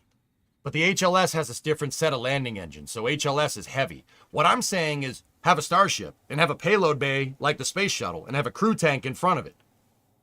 If you can make that and baseline your Starship at 200 metric tons to LEO, you could just put a LEM in your Starship, a 25-ton lander in your Starship, and that could get you to the moon easily. Heck, that'll get you to Mars. Really, that'll get you to the surface of Mars. No problem. No problem.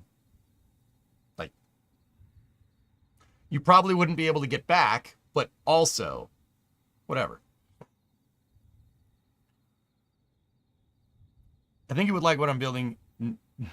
Building not in Kerbal. 250 tons to low Earth orbit. Full Hydrolox rocket with reusable. No, that's cool, Yuri. That sounds neat.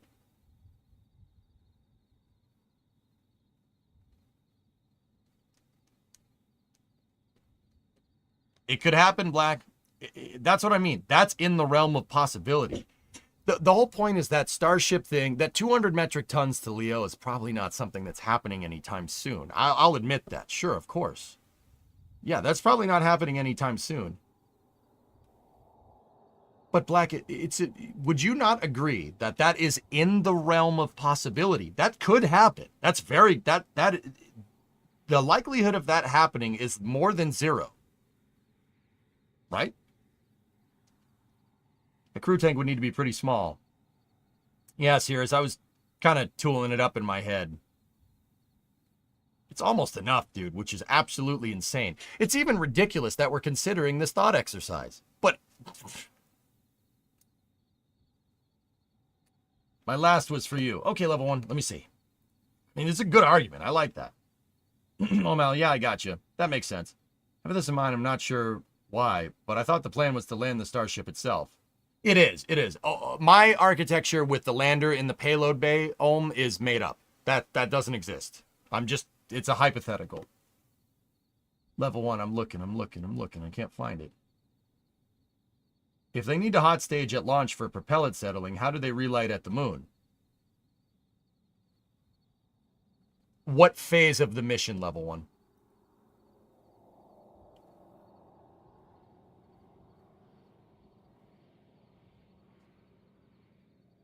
I will believe it when I see it. Until then, it's just some top-of-the-head math some random streamer did.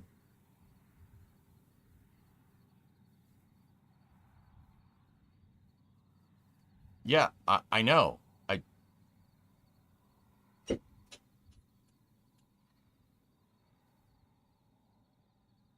At lunar circularization. Okay. Yeah, level 1, you got to settle your propellants. Downward vents. Starship already has those. There's vents at the bottom. So you have downward facing RCS, right? So they're on the back of the engine section. In Starship's case, it's not even a hot gas thruster. It's just they use tank ullage to, it's called an ullage motor, if you really want to know. They basically vent the tanks, and there's 2 vent lines that go to the back of Starship, and that puts it under a slight acceleration. Now, if you're retro burning around the moon, if you get to parasynthion, right, a small pulse of your RCS is not going to change your trajectory at all, especially if you're near parasynthion or paraloon. It's not going to change much. You're not changing much. What it will do is settle your propellants, because it's putting the vehicle under a decelerative force. If you're going backwards under a decelerating force, it's the same as going forwards under an accelerative force, right? That settles your propellants. That's how they do it. That's how Falcon 9 relights its engine. Same idea. They're called ullage motors, dude. That's a good question.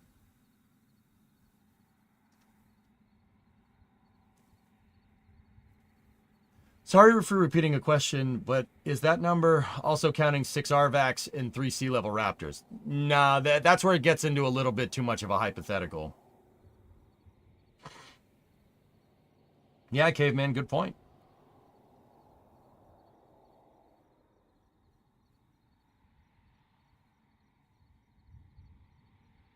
I've not seen anyone discuss it, but considering how they move the flaps, any idea on roughly how much that would constrict a payload bay door with, thereby restricting payload size? Raymond, the main cylindric part of the payload bay at 9 meters is more than enough. let me put it to you like this. There's still almost enough to fit a school bus in there. A big school bus.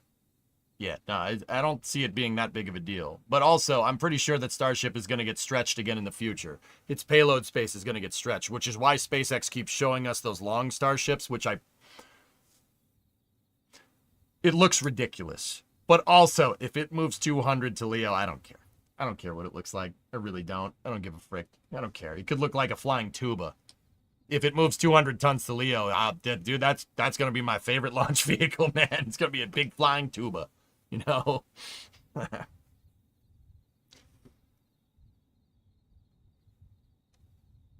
can't wait until we see Starship put Haven Central Hub to Leo. Actually, you know what, Tigris? That's a good point, dude.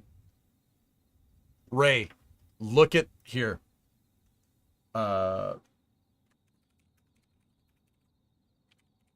So Vast is a commercial space station builder that they're newer, right? And they're working on their Haven 2 space station. Here, take a look. So they already have a welding test article for one of these modules, the Haven modules, right? But their space station plans in the future are centered around a 7-meter space station module. That's a 7-meter diameter. And let's be real. Like, I don't know off the top of my head if what rocket's going to launch that, but there's no vehicle except Starship that can carry a 7-meter module. New Glenn has a 7-meter fairing. So this has to be a vehicle that's coming in the near future, right? That has a payload volume, at least, or a payload diameter that's more than 7 meters. Ray, the reason why I bring this up is because that center core module is most likely what the size of the payload bay for Starship is going to be, at least baselined in the near future. That would be a good place to start if you were wondering about this. It's 7 meters right now. Yeah, that's true, Cirrus. I mean, keep in mind, yeah, plans change. They do. What about SLS? Ben, SLS could move that, sure. That would be great. I'd be cool with that. Sure. Put it on a 1B cargo. Put it inside of the universal stage adapter. Let's go. I'd be in. Let's do it. Great idea. I doubt that that's happening unless someone decides to ramp SLS up, which I've been saying you should do, but you know. Something fun. The S4B fueled was 123 tons, plus the 16-ton LEM, 139 tons. Don't know if it'll fit.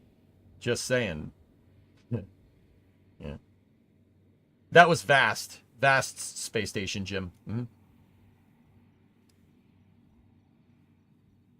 That or it needs to survive in the airstream in lieu of being fully encapsulated. Yep. Mm-hmm.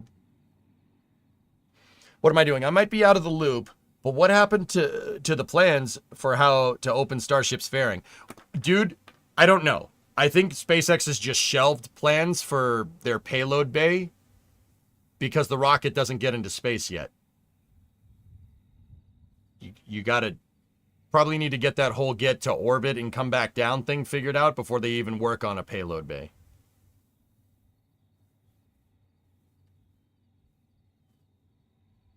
What's amusing to me is that Starship's ultimate two-orbit goal, non-reusable, is almost enough to lift the entire mass of the ISS in one go. I know volume matters. Yeah, this is what I mean. To describe Starship as some unserious launch vehicle is absurd. This is how I would have Artemis in terms of SpaceX. A 2-launch architecture. 1 launch with a SpaceX lander in a Starship payload bay. The lander's propulsion would be an engine with a simple design relative to full flow stage combustion, pressure fed. Second launch is a refueler, which is basically another lander without legs. With this architecture, you still get a huge, very capable lander in cargo and can still carry many humans. I mean, yeah, Erudite, that's another good point. Dude, even if Starship doesn't work with beyond low Earth orbit stuff, you still have at the very minimum a 50 ton, like with its unserious version right now, you still have 50 tons to Leo and back. That's double the space shuttle with a payload bay that's almost double wide. Are you telling me we can't cook up something with that thing? Even that is good. Even that you could do some really, really interesting architectures with, right? Yeah, Falcon, I'm glad you like it. I've been trying to do these thought exercises more. It's pretty cool, right? Personally, what am I doing? I think that Starship is going to end up like the space shuttle. It's going to look like the space shuttle. I think Starship is going to have payload bay doors that open up like this. Not the chomper fairing and not the letterbox. Some of them might have the letterbox payload bay door for deploying Starlinks. But there's going to be a version of Starship that has a crew tank in the front up by the header tanks in the nose with payload bay doors that open up like this and like this. Like this. Right? Geek, 68-month resub. One more month. I think the letterbox Pez dispenser will still be around, program, sure. Because Starship needs to be able to maintain... Starship right now, its big goal is obviously the lunar lander. But one of the other big things for Starship is that it needs to maintain the Starlink constellation. At least Starlink V2s, right?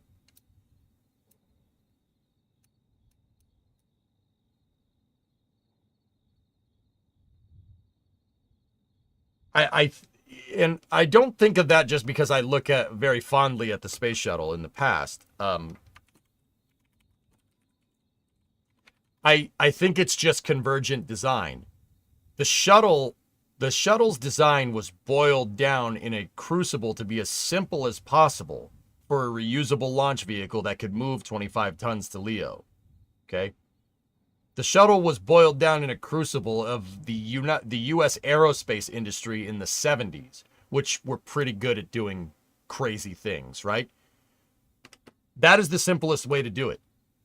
Starship really likes to be vertical, right? So a chomper fairing that goes like this, here, hold up. Starship model. Starship likes to be like this on the ground. So a chomper fairing that works like that is not really useful for putting payloads into a payload bay volume, right? Because if you open up your chomper fairing like this, how do you get a payload in the payload bay? Seriously, how does that happen?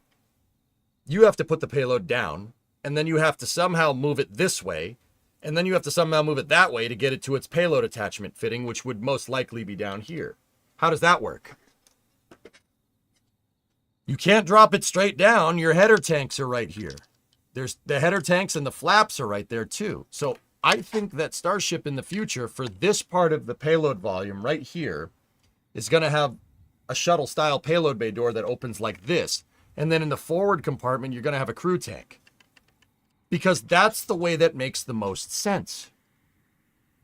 So when Starship is on the ground, you just open the payload bay door sideways and you could just pick up payloads and you just put them right in. You have a longeron pin style payload attachment system.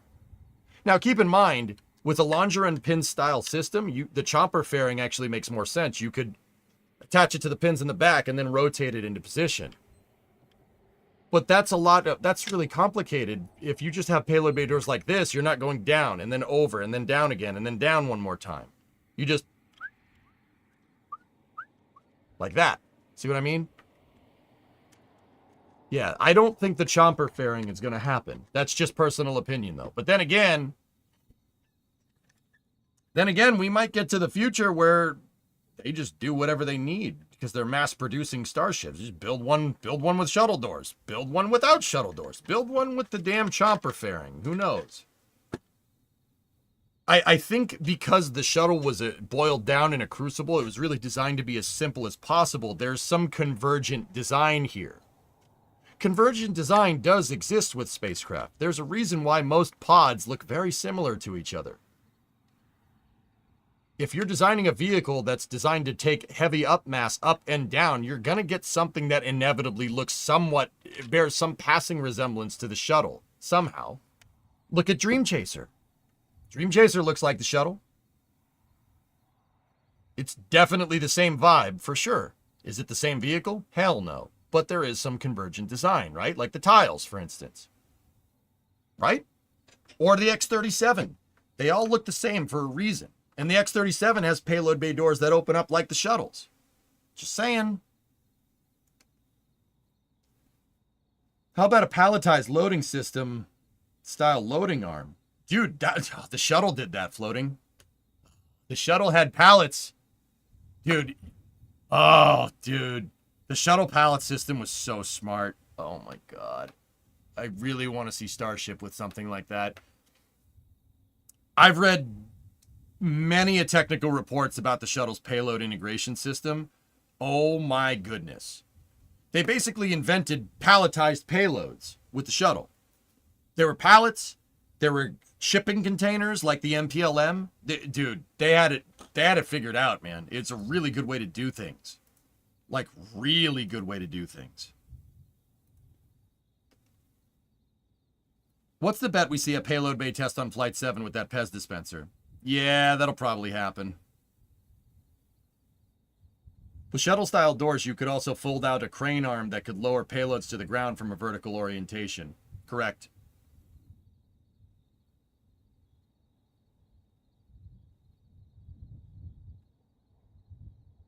Would you load the payload at the pad or in the mega bay?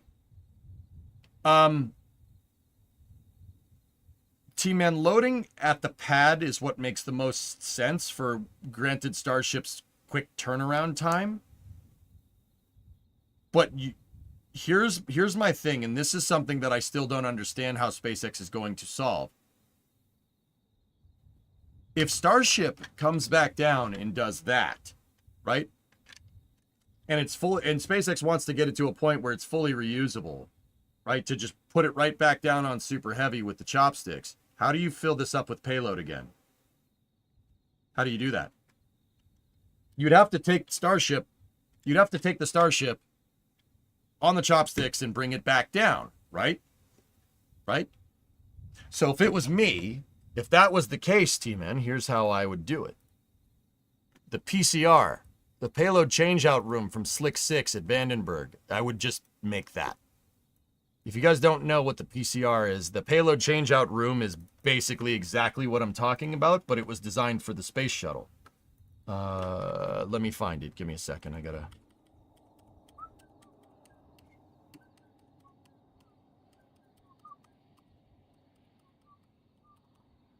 That thing. See this building right here? This is Slick 6, which was Slick 6 at one point was a shuttle launch pad. SpaceX ironically owns this pad now. Slick 6 was a shuttle launch pad. Before that, it was a Titan 3 launch pad that was never used, and then it became a shuttle launch pad that was never used, right? What about a garage door? Yeah, Trey, we've called that a bread box door. Yeah, a bread box door could work, sure, right? Imagine they build a payload changeout room into the tower. I don't know how you'd do that, Aqualex, but that would be cool. So basically, you set Starship down. Say where the shuttle payload bay is, or where the shuttle is in this, is where you would set down your Starship with the chopsticks. I would have the PCR probably on SPMTs or something. The PCR in real life was on rails. But this is a building that basically has a clean room in it. And the PCR rolls forward, and the payload bay doors on the shuttle open up, and they open up into the payload changeout room. I have a picture of what that looks like, believe it or not. It's not a picture you're going to find very often, and it's in my stack of shuttle pictures.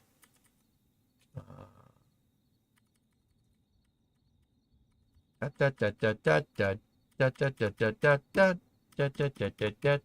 looking for it. But I like scrolling through these pictures because there's some really cool pictures of the space shuttle in here.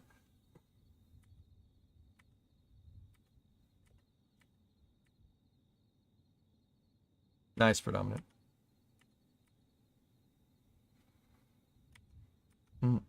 There's another shot of the PCR right there.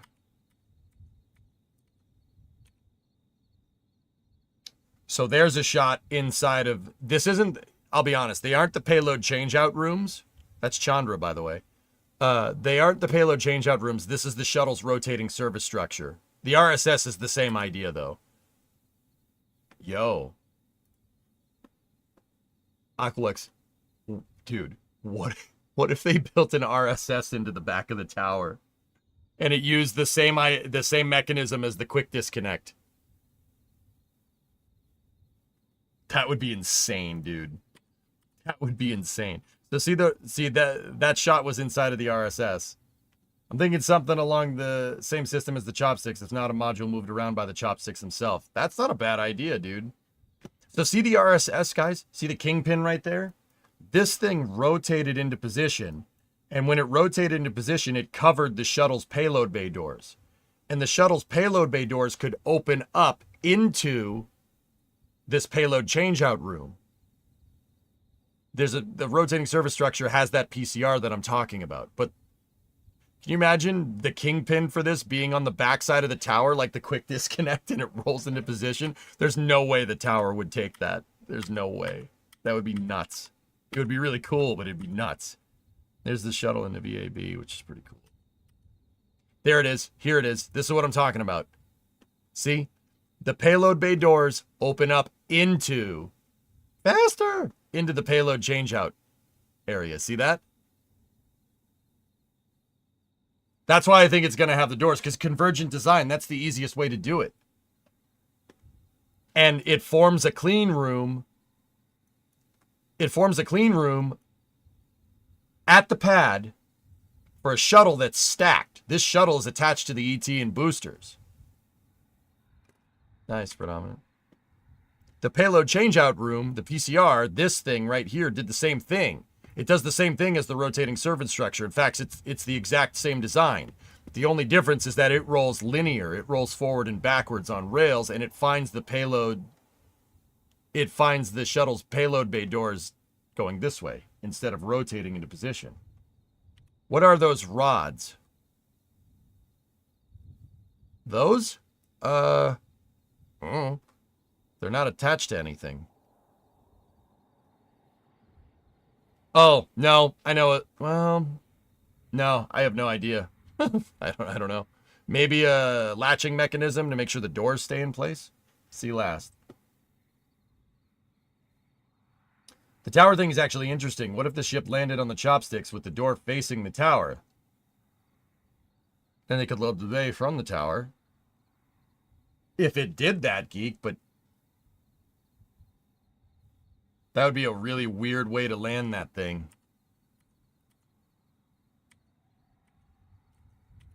This snuck in there. There's a road map of the external tank commodities. Yeah, see the rotating service structure? There it is. See, it basically hugs the space shuttle. And that made it so you could load stuff into the payload bay when the thing was on the pad. Yeah, see?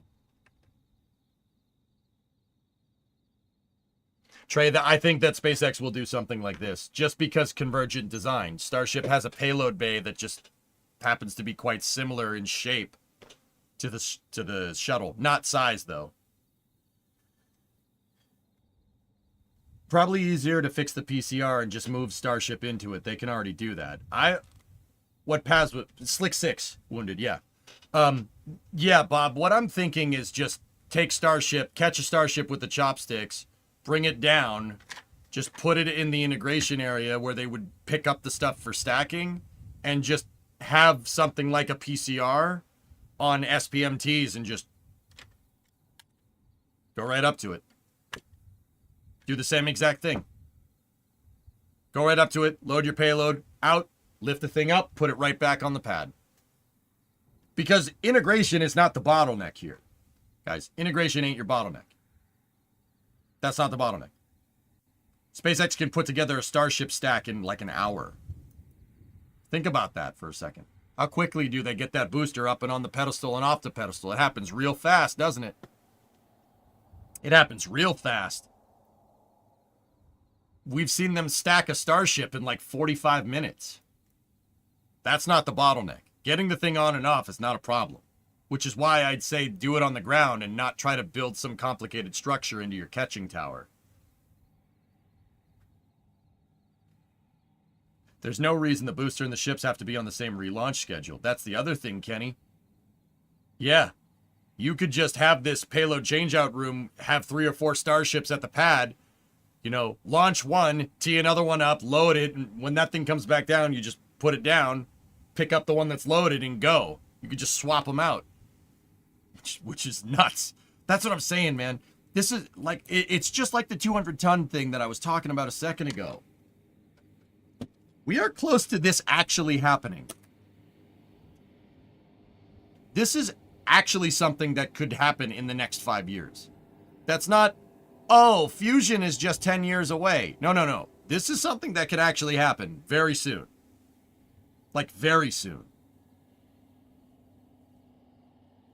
Hey, Pat. What if we just use the tower, have the PCR in the tower section? It would need to be able to rotate around the chopsticks tray like the quick disconnect.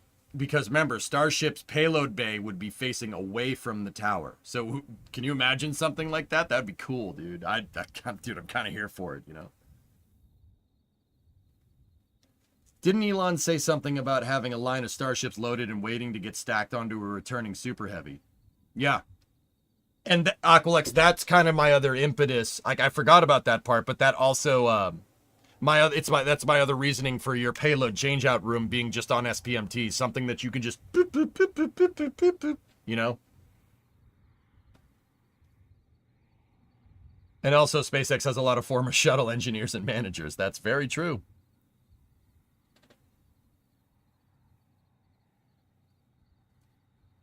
Back in the Hopper days, that changed 2 years ago. Bob, I really started... Starship became very real when that happened. Starship became very real when this happened. Like, I kind of would have agreed with that guy about it being an unserious launch vehicle until this. Until that. That kind of proves it. I don't think people realize how technically ridiculous that is. Dude, if you can do that, you could... I'm not worried. You will figure out refueling. I am not worried. If you have the chops to catch a 220-foot tall booster that just moved a Starship into a suborbital trajectory and eventually into orbit, dude, if you have the chops to solve that problem from a technical aspect, you can figure out refueling. That's not an issue. Like, refueling is down here on the difficulty scale compared to doing that. The chopsticks got him!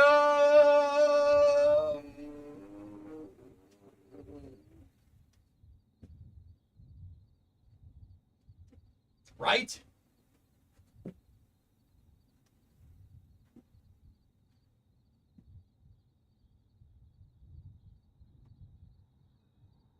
Oh, this was a good space news.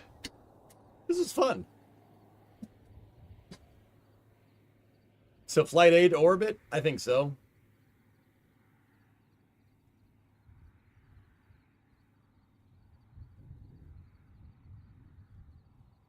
So in that case, you wouldn't want the payload changeout rooms near the tower. Imagine the traffic jam.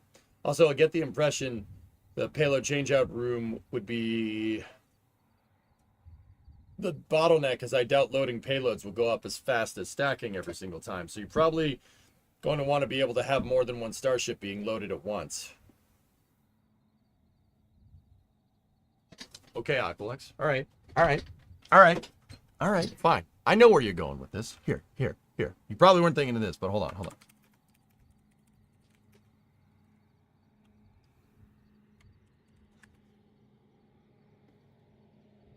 Okay. All right, fine. You want to do this? Here. The Worldport terminal, but with starships.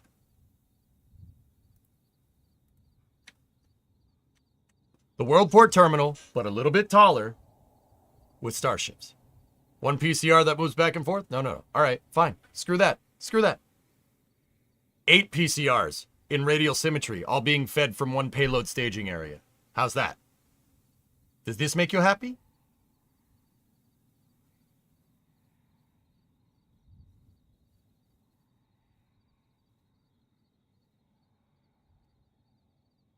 That's nice.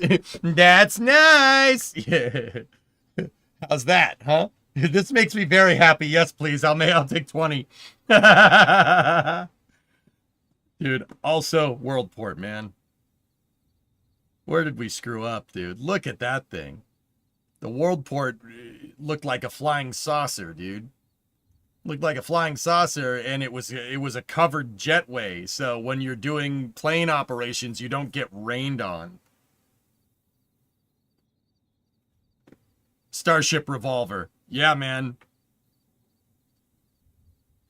It'd be super useful to have a building near 39A or 40 for payload integration, like some form of vehicle integration building. Yeah, Ray, I know. Why do you think I wanted it? Very nice. How much? Beats the hell out of Dulles. It's JFK, but yeah. They demolished the Worldport, by the way. Yeah, they demolished it. Dude, that with starships, that's the future we could live in, man.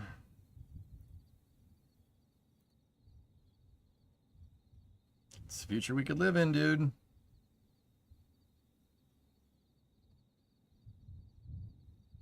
Did Max get to talk to Bill? Oh, yeah, he did. That's Will Robinson Smith over there. That's Max. Oh, this is all the press. That's Irene Klotz right there. That's cool. They were talking to Bill in the flesh. Now transfer that design into space. Star Trek, here we come. I'm in, dude. And the rest of the airport managers are like, we could buy a lot of raincoats for the same price as that roof overhang.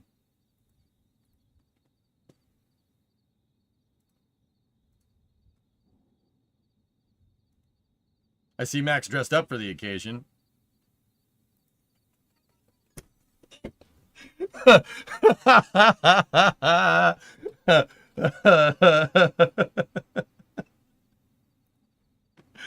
Wrecked. And on that bombshell, it's time to end. That's pretty funny, dude. You guys want to go work on the truck? It's all right. Bill's got the old blue jeans on. Yep.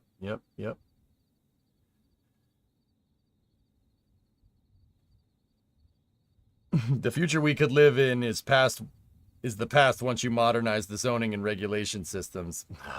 Let's see. We'll see what happens, homie. Yep. I want to see the Satisfactory building. If by truck you mean the Pillar of Autumn, yes. Really? Wait, you...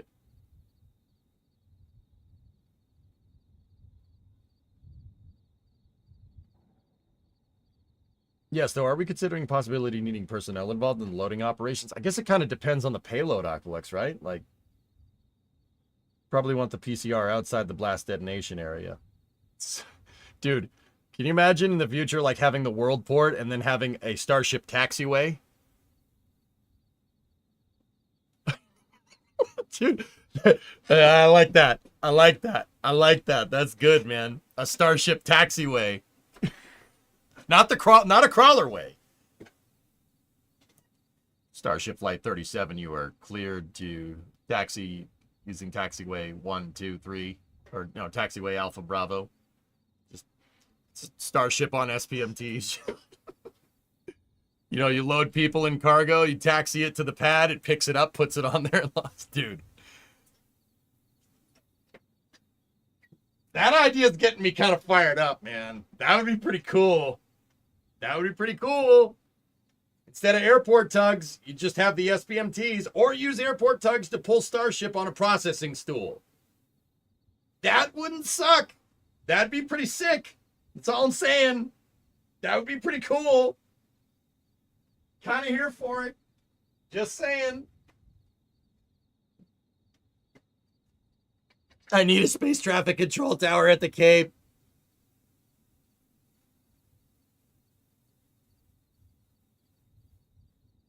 Yeah, Ben, ignore idiots. Don't listen to them. Why not sending a line of starships down the crawlerway to the pad from a VAB extension? Stop. Stop doing that. Stop doing what you did. Hands, no. Stop. You stop this now. Towers equals runways. Exactly, home. Oh, dude, wouldn't that be cool? That's some 2001 Space Odyssey stuff, man. That'd be sick. And this is close to happening. It could happen. Look at the screen. This could happen. How can you look at Starship and be like, no, that's not a serious launch vehicle. That's Saturn V. Like, bro, what are you, high? Are you crazy? And 2001 ended so well? Whatever. Did you finish The Pillar of Autumn? No, not yet, was.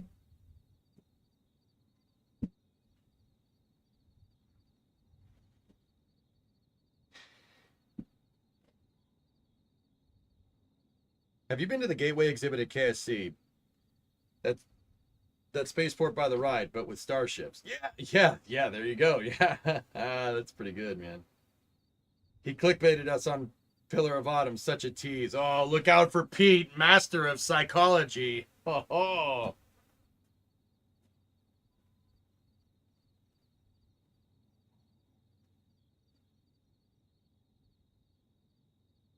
I'm just kidding.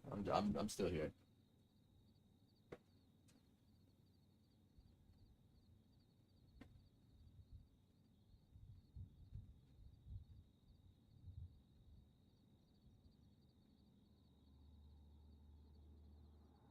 Imagine the control tower needed to make sure they land in order. That would be so sick, man. That'd be so sick. Oh my goodness, dude! Even thinking about that, just the lizard brain is going. The lizard brain's firing off, man.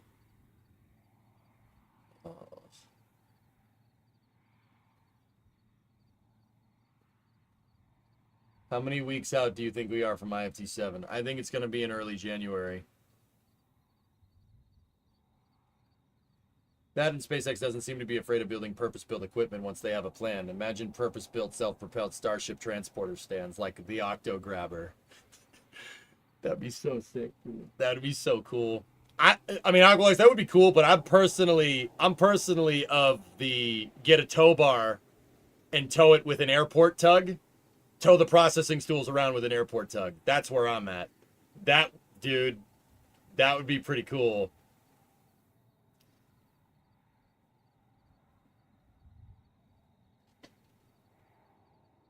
It's 9 meters predominant, yeah. Can I show you the coronet was? Tow it with a Model X plaid. Or a Cybertruck. Screw it. Screw it. All stainless steel motif. Let's go. Alex says Friday the 10th for Flight 7. I'd believe that. I would believe that. Alex is pretty smart. And they still lost my luggage. Going to model up a concept? I wanted to do that. Dunkaroos, mate. Yeah. That's, dude. Guys, I know you shouldn't count your chickens before they hatch, but we are let me just say we're the closest to this we've ever been. Maybe the only thing that got closer to this, take a ride into space on a reusable spacecraft is the shuttle. And Starship already flies more than that thing does. Just saying. Falcon 9 has almost launched as many times as the entire shuttle program did over 30 years this year. Just putting it out there. I'm just putting it out there. If that's what they can do with a vehicle that wasn't designed to be reused, Starship has reusability built in it from the start. I'm just putting it out there. That gif over your head is a pretty dang big chicken. Right? Right? That's what I'm saying. That's what I'm saying, dude. Wazzy, you want to see the coronet? I'd have to move the 59 out of the way if we're going to do that. But we need to work on that thing. I need to fix the transmission pan. I could just do it in the morning. It is raining right now. That's the only reason.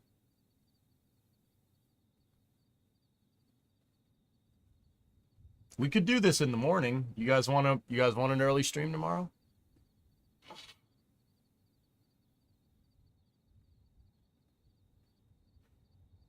Here was. Give me 1 second. Let me check something, okay? I'll be right back.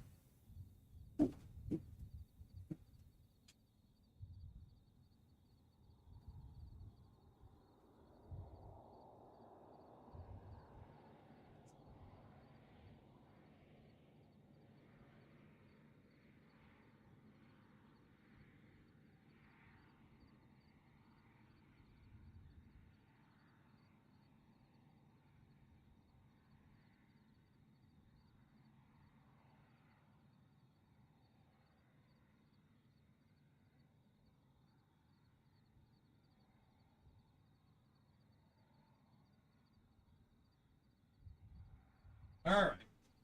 All right. Here, Waz. This is for you, buddy. There it is. See it over there?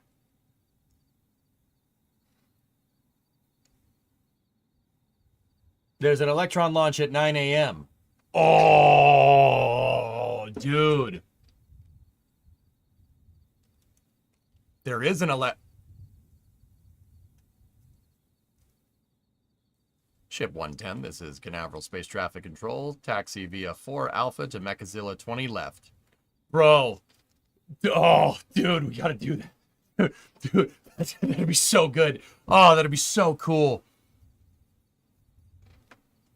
Tease? All right. All right. All right. All right. Fine. Fine. Here's what we're going to do. No after hours tonight. I'll see you guys here for the Electron launch. Then we work on the cars. And then we'll play games. Then we'll do space news. And then we'll do after hours. How about that? NASA often faces criticism for project delays, budget overruns, and prioritizing ambitious goals over practical solutions. Yeah, that's what happens when you don't give them anything to do. Is that a deal? Is that a deal? No nap? No, I'm going to go take the nap now.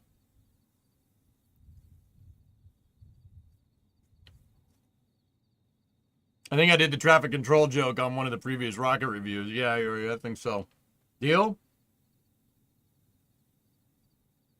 I'm craving for some Area 51. Shakes hand. All right. Okay. That's going to do it for this then. We're going to stop. And you guys will get a very long stream tomorrow. But in order to do that, I need to get some sleep. Now, actually, just out of curiosity here, are there any other launches tomorrow? No, it's just Electron. Owl the way up at 9 a.m. I'll see you guys here, 9 a.m. Anyone we can raid? I don't know. Here, you guys can look at the Coronet if you want. In case you guys haven't seen this, I know a lot of people have been watching for Space Moves. You don't know that. That's my shop. This is where I work. Look, here.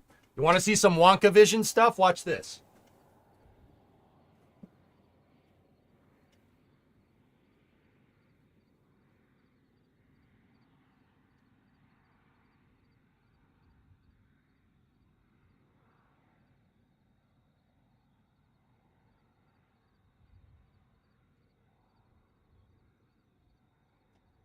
How about that?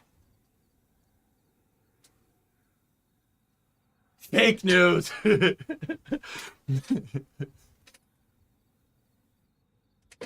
That's AI, EJ. Shut up. All right. Let's see who we can raid. I'll see you guys tomorrow, bright and early. Okay? We're going to do this. We're going to do it right. Oh, yeah. I did it right. Who do you think you are? I am. Did it right. It's Alex. Let's go. Let's see what he's up to.